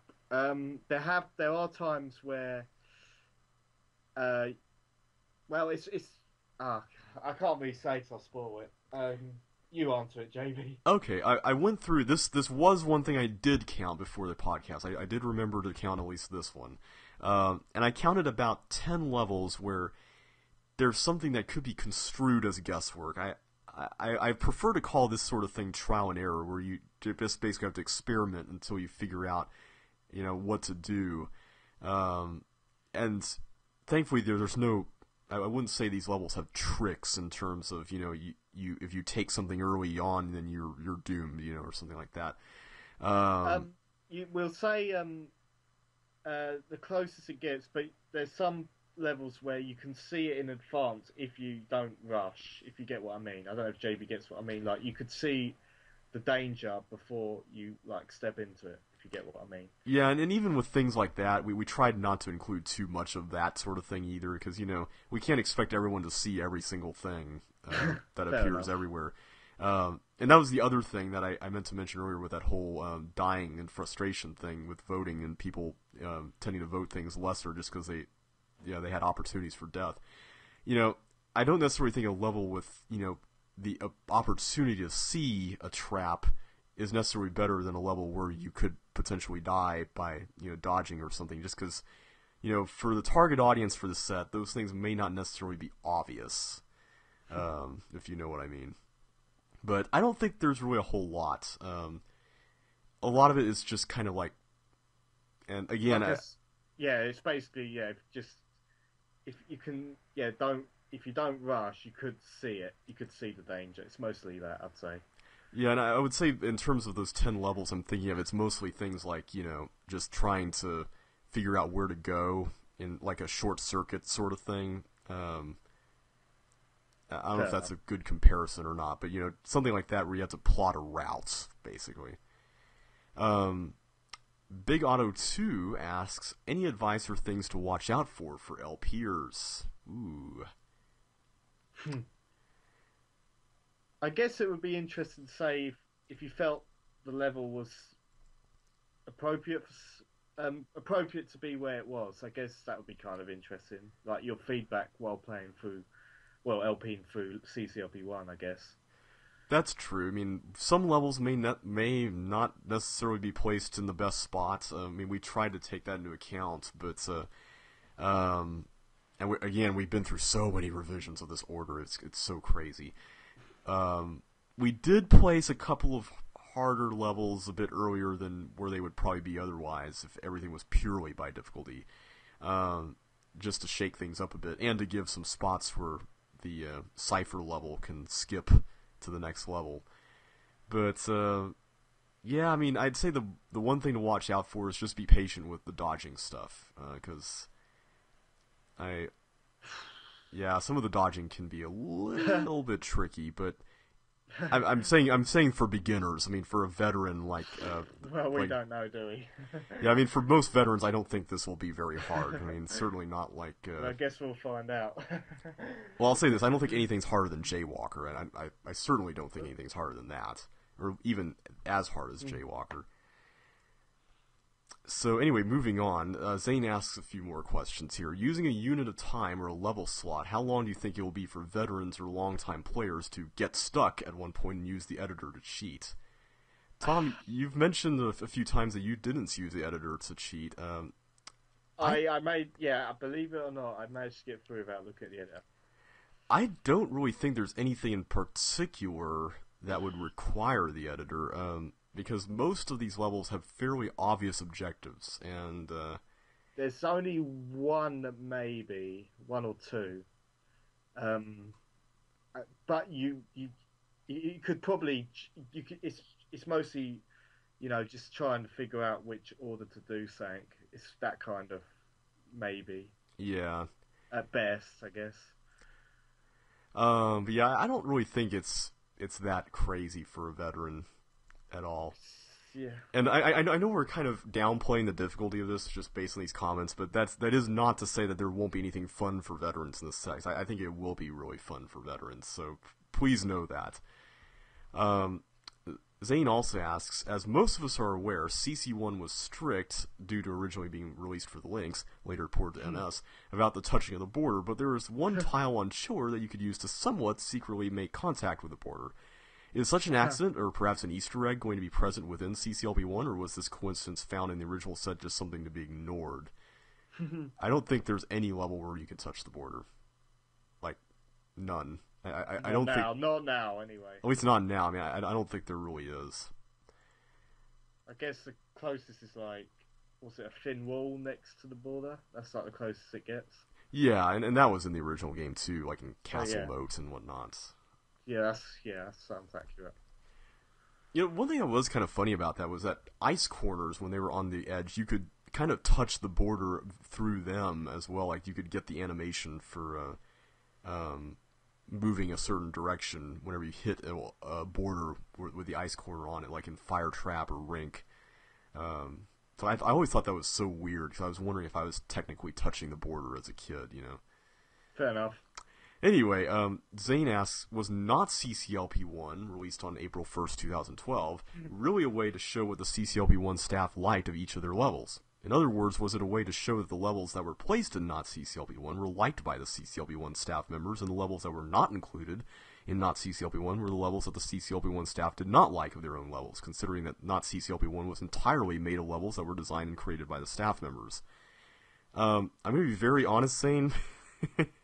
The whole not CCLP1 thing was a very, very last-minute joke that I think James Anderson thought of, if I remember correctly. And we were just in a staff chat on April Fools, and we were like, we need to do something. And we were like, let's just throw this together. And I think we had a set that had like 200 or something after we copied and pasted everybody's levels that were on the staff. And then we were like, okay, let's just narrow it down. And then I think we just kind of picked some favorites. But the only reason why we didn't use anybody else's levels, it wasn't just to show favoritism or anything like that. It was basically that we didn't want to get anybody else's hopes high in terms of, their It's levels. all staff levels, right? Yeah, because they were all the staff's levels. At the time, anyway. Yeah, and we just didn't want anybody else to be like, oh, they liked it, so my level is better than the other, just, we didn't want that sort of thing. We figured they could all have something in common, if that makes sense.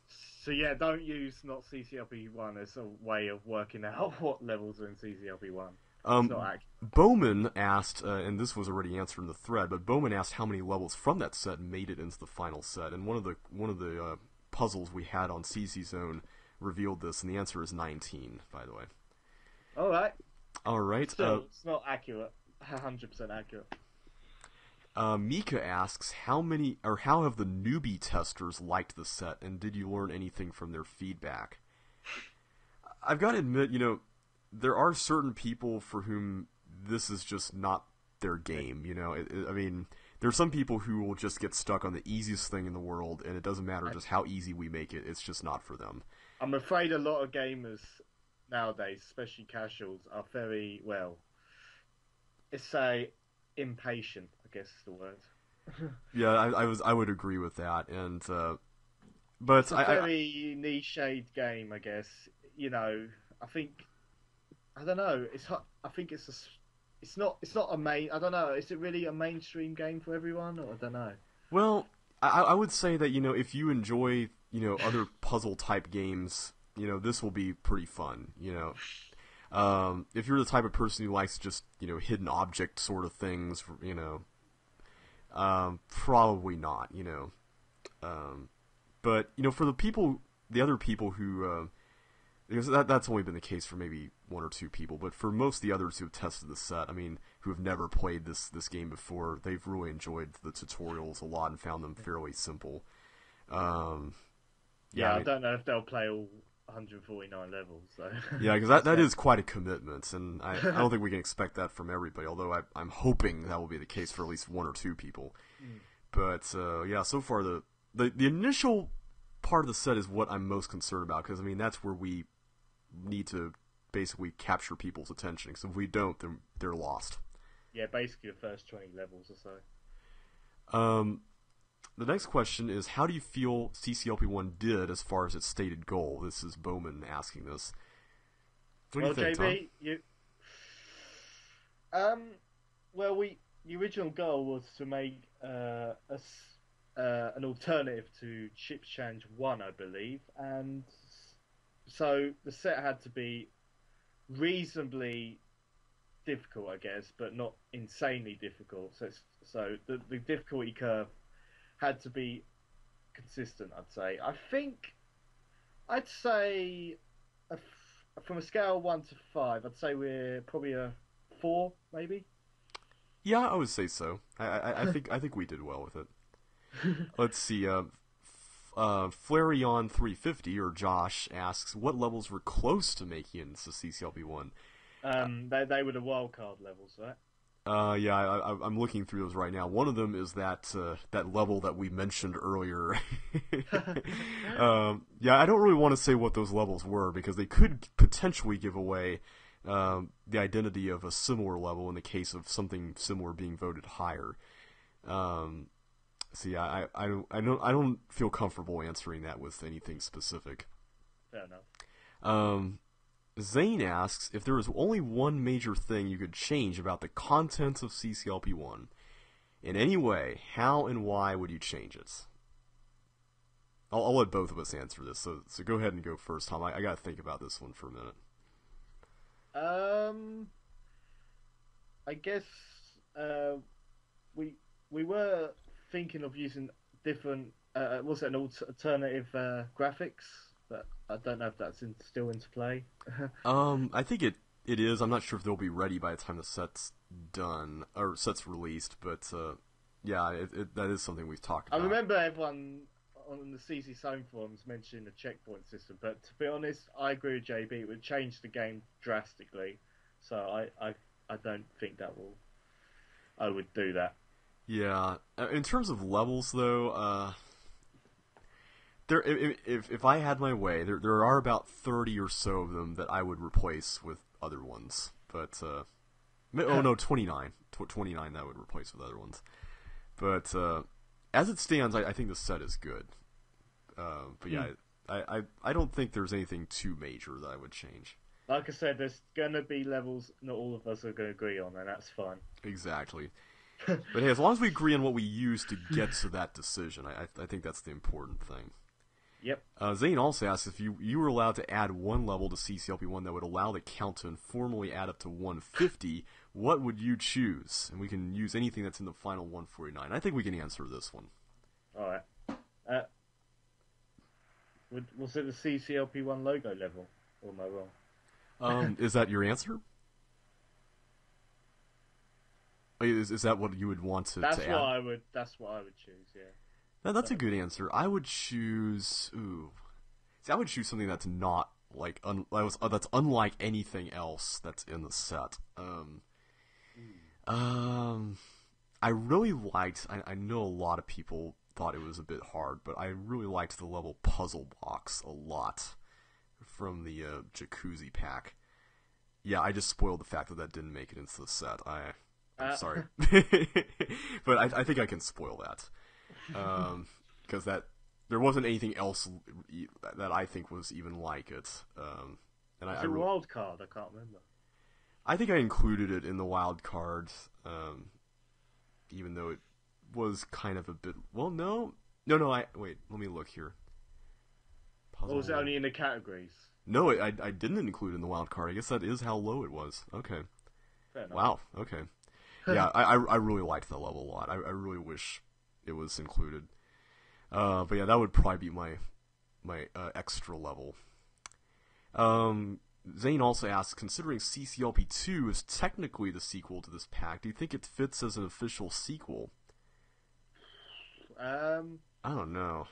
It's so different. It's kind of in the middle, isn't it? Yeah. I'd say maybe when the Lynx version is completed, maybe that will be a little bit more congruent with what we're doing here. Yeah, I'd say that. But yeah, I mean, they're so different. I don't know. I'll have to see that Lynx version when it's done. But as it stands right now, I don't know. CCLP2 is just so wildly different. But anyway, now we'll move on to the last set of questions, which has to do with the release and other random topics. Random 8, speaking of random, asks, what was the reason for CCLP2 not being named CCLP1? Well, it's obvious, isn't it? Yeah, CC1. Yeah, and to be honest, I really don't know exactly since I wasn't really on the CCLP2 staff, but I think it was because it was kind of envisioned as what we would have to cope with since CC2 was never going to be released, so we figured we could use a name similar or something to that effect. Yeah. Zane asks, how long did it take to think and develop the hints and spoilers located in the within topic? To be honest, not very long. We kind of came up with them on the fly.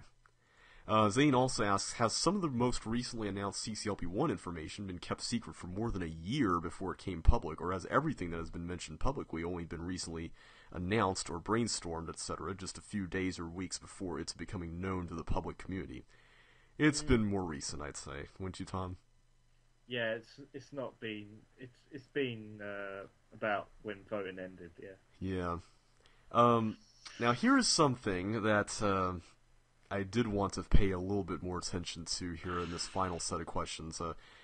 Zane asks, is CCLP1 going to be suggested to be used along with Tile World 2, or will this type of thing not exist at release and shortly afterward? Truth be told, we're actually trying to get a new version of Tile World 2. I wouldn't call it 3 necessarily, because it's not necessarily radically different. But we're trying to get something that fills in some of the gaps that Tile World 2 lacked, like the lack of a password field and being able to turn off the story messages. Yeah, things like that. Story messages.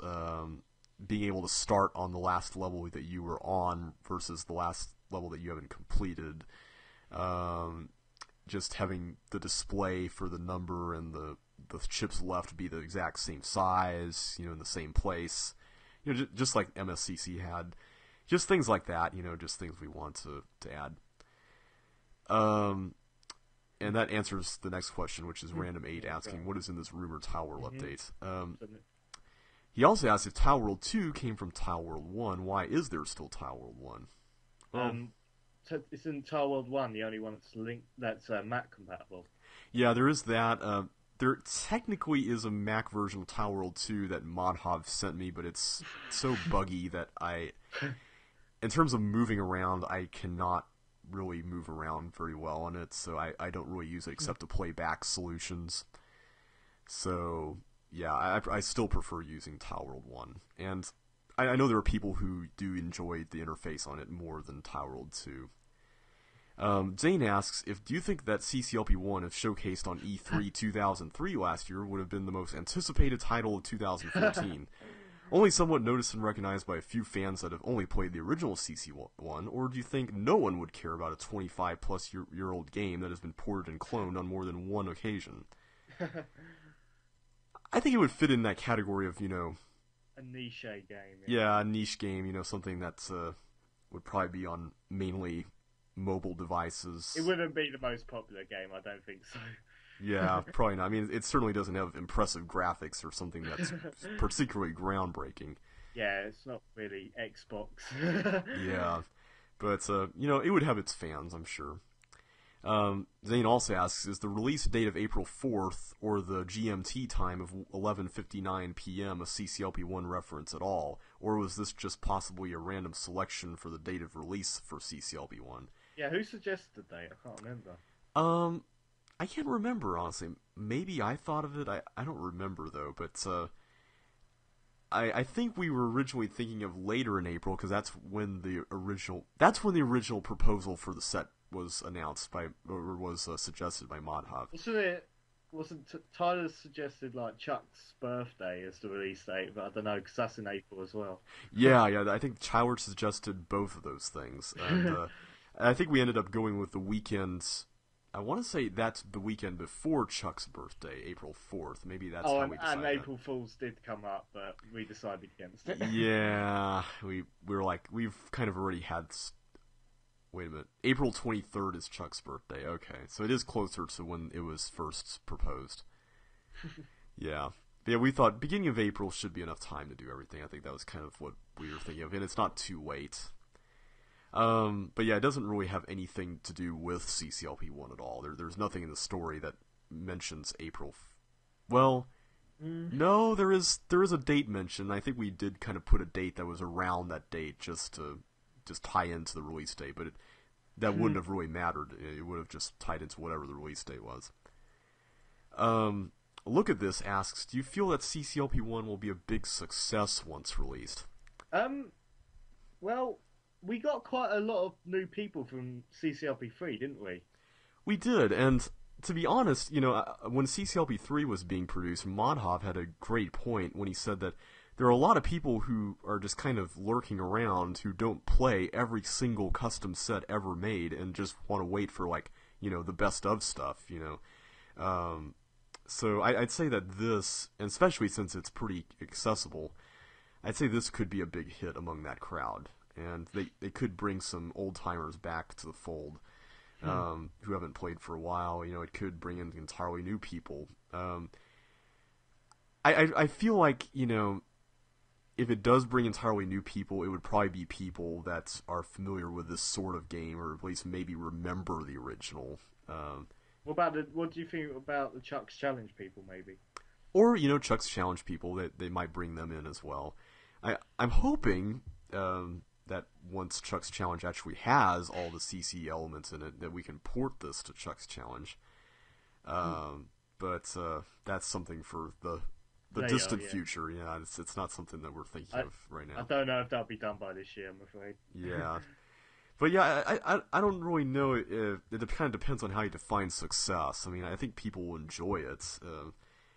But in terms of bringing new people in, it's that. I mean, that's kind of up in the air. I mean, that's something that we hope for. But again, the goal of this was to give a downloadable alternative to CCLP1 that's legal. I mean, the added people in the community is kind of a bonus. Zane asks, if Chuck's Challenge official level packs become a reality using the same process as for Chip's Challenge official level packs, would you rather move on to the newer game or stick with a foundation? I'd rather stick with a foundation, but that's just because I'm biased, I guess. What about you, Tom? I'd say the same thing as well. Random 8 asks, in how many ways is the CCLP1 staff chat different from the spam chat or the other inferior chat? For those who don't know what this is referencing, on Skype, there are different chats that the CC community has kind of built up. There's the original was the spam chat, weren't it? Yeah, the one that's referred to as the spam chat was the one that was first started, and it's kind of, well, let's just say devolved into inanity. Meme words, yeah. fail, swag. Yeah, basically, yeah, pretty much. Basically, the CCLP1 staff chat, there's the spam chat, and then there's one I would consider like the on-topic CC chat, and then there's one that's specifically for the staff. And mostly the staff one is just brainstorming about ideas and just feedback on levels and whatnot. So I'd say it's a lot different. And tying into that, Big Auto 2 asks how well the spam chat reflects the ultimate overarching goals and intentions for CCLP1. Also, what do you think the spam chat will look like an hour after release? Will it be dead or alive? Well, it's mostly an off-topic chat, so it'll still be alive. Yeah, and I get the impression that all the people who would be busy optimizing the set are probably not in the spam chat. Yep.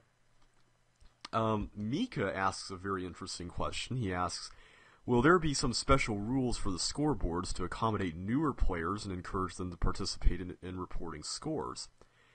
That's not something we've really talked about.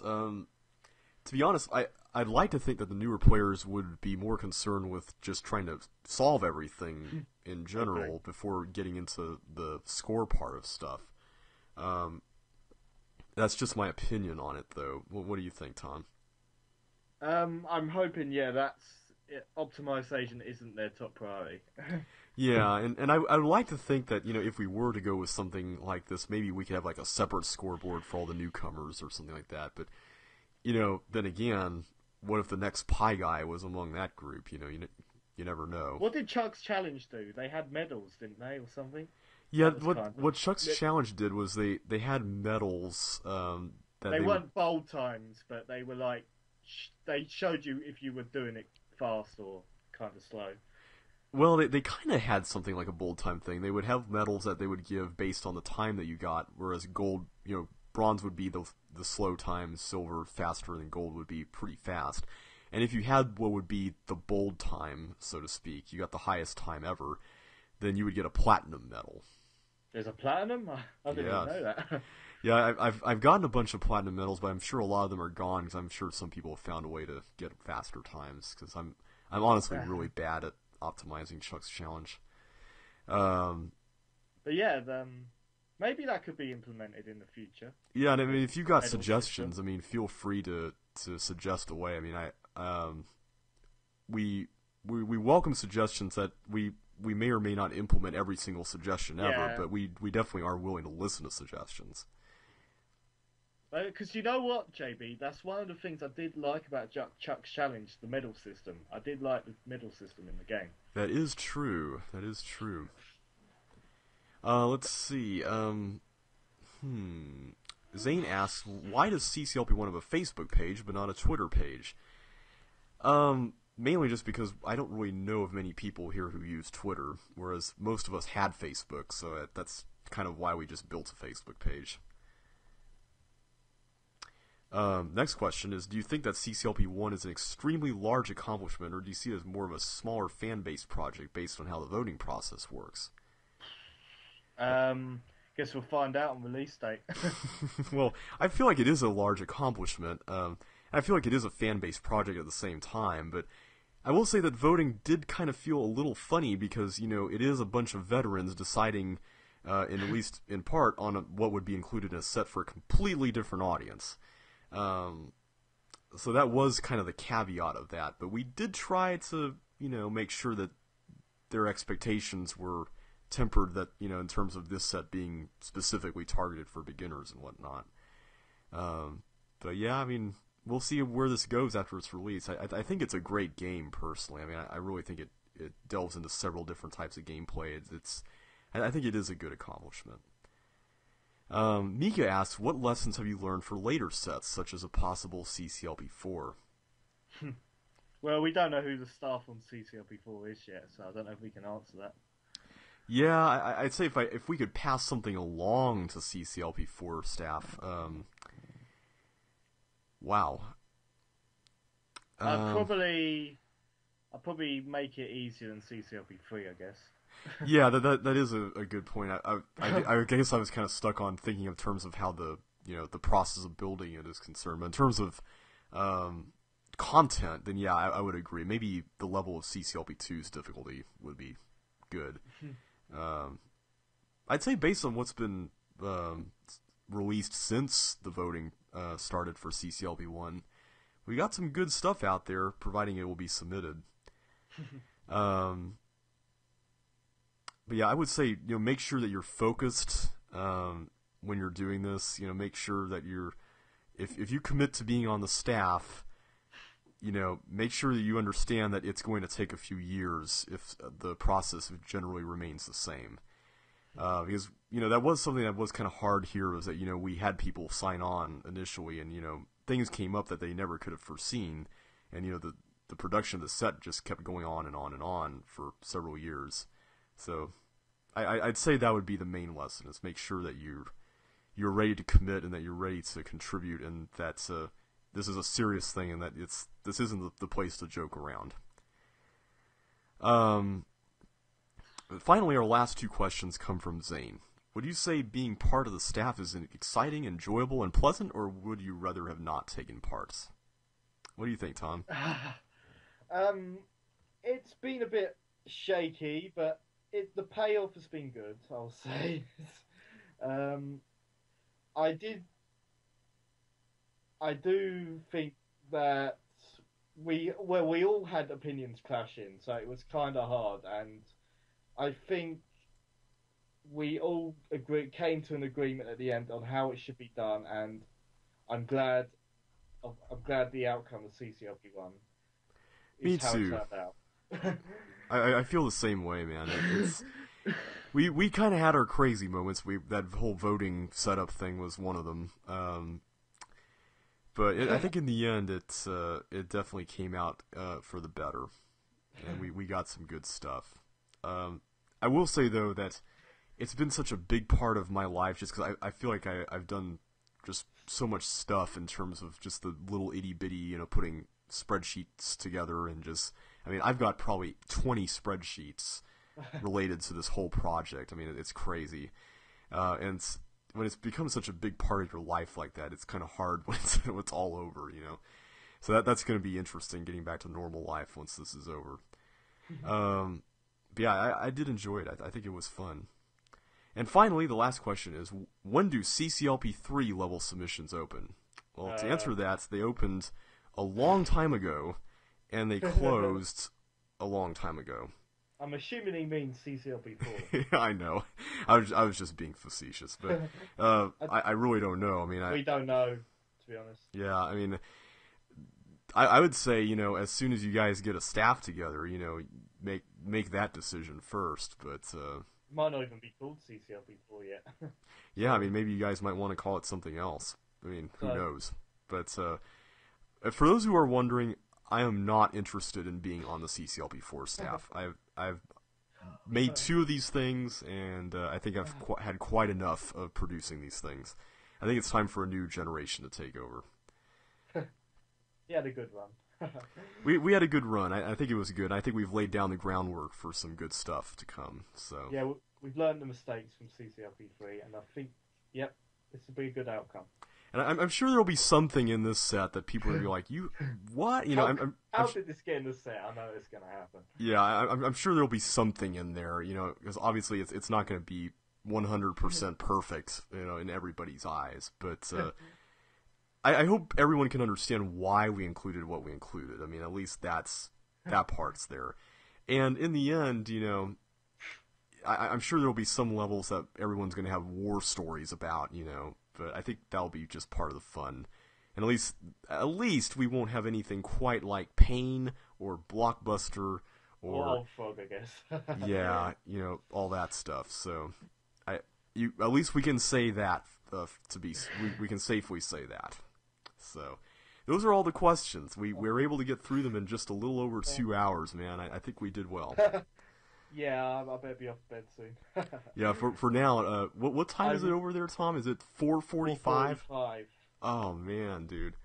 1 hour Okay. till sunlight. Yeah, it's about to be sunlight. Well, this has been fun. I really hope this recorded. Yeah, I hope it did too, especially after that last time we tried recording something.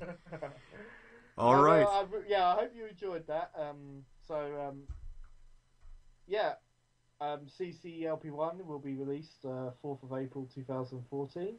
So jot that down, and I hope we gave you good answers that weren't too spoilerish, but thank you for listening. And thank you as well. It's been fun. See you tonight, guys.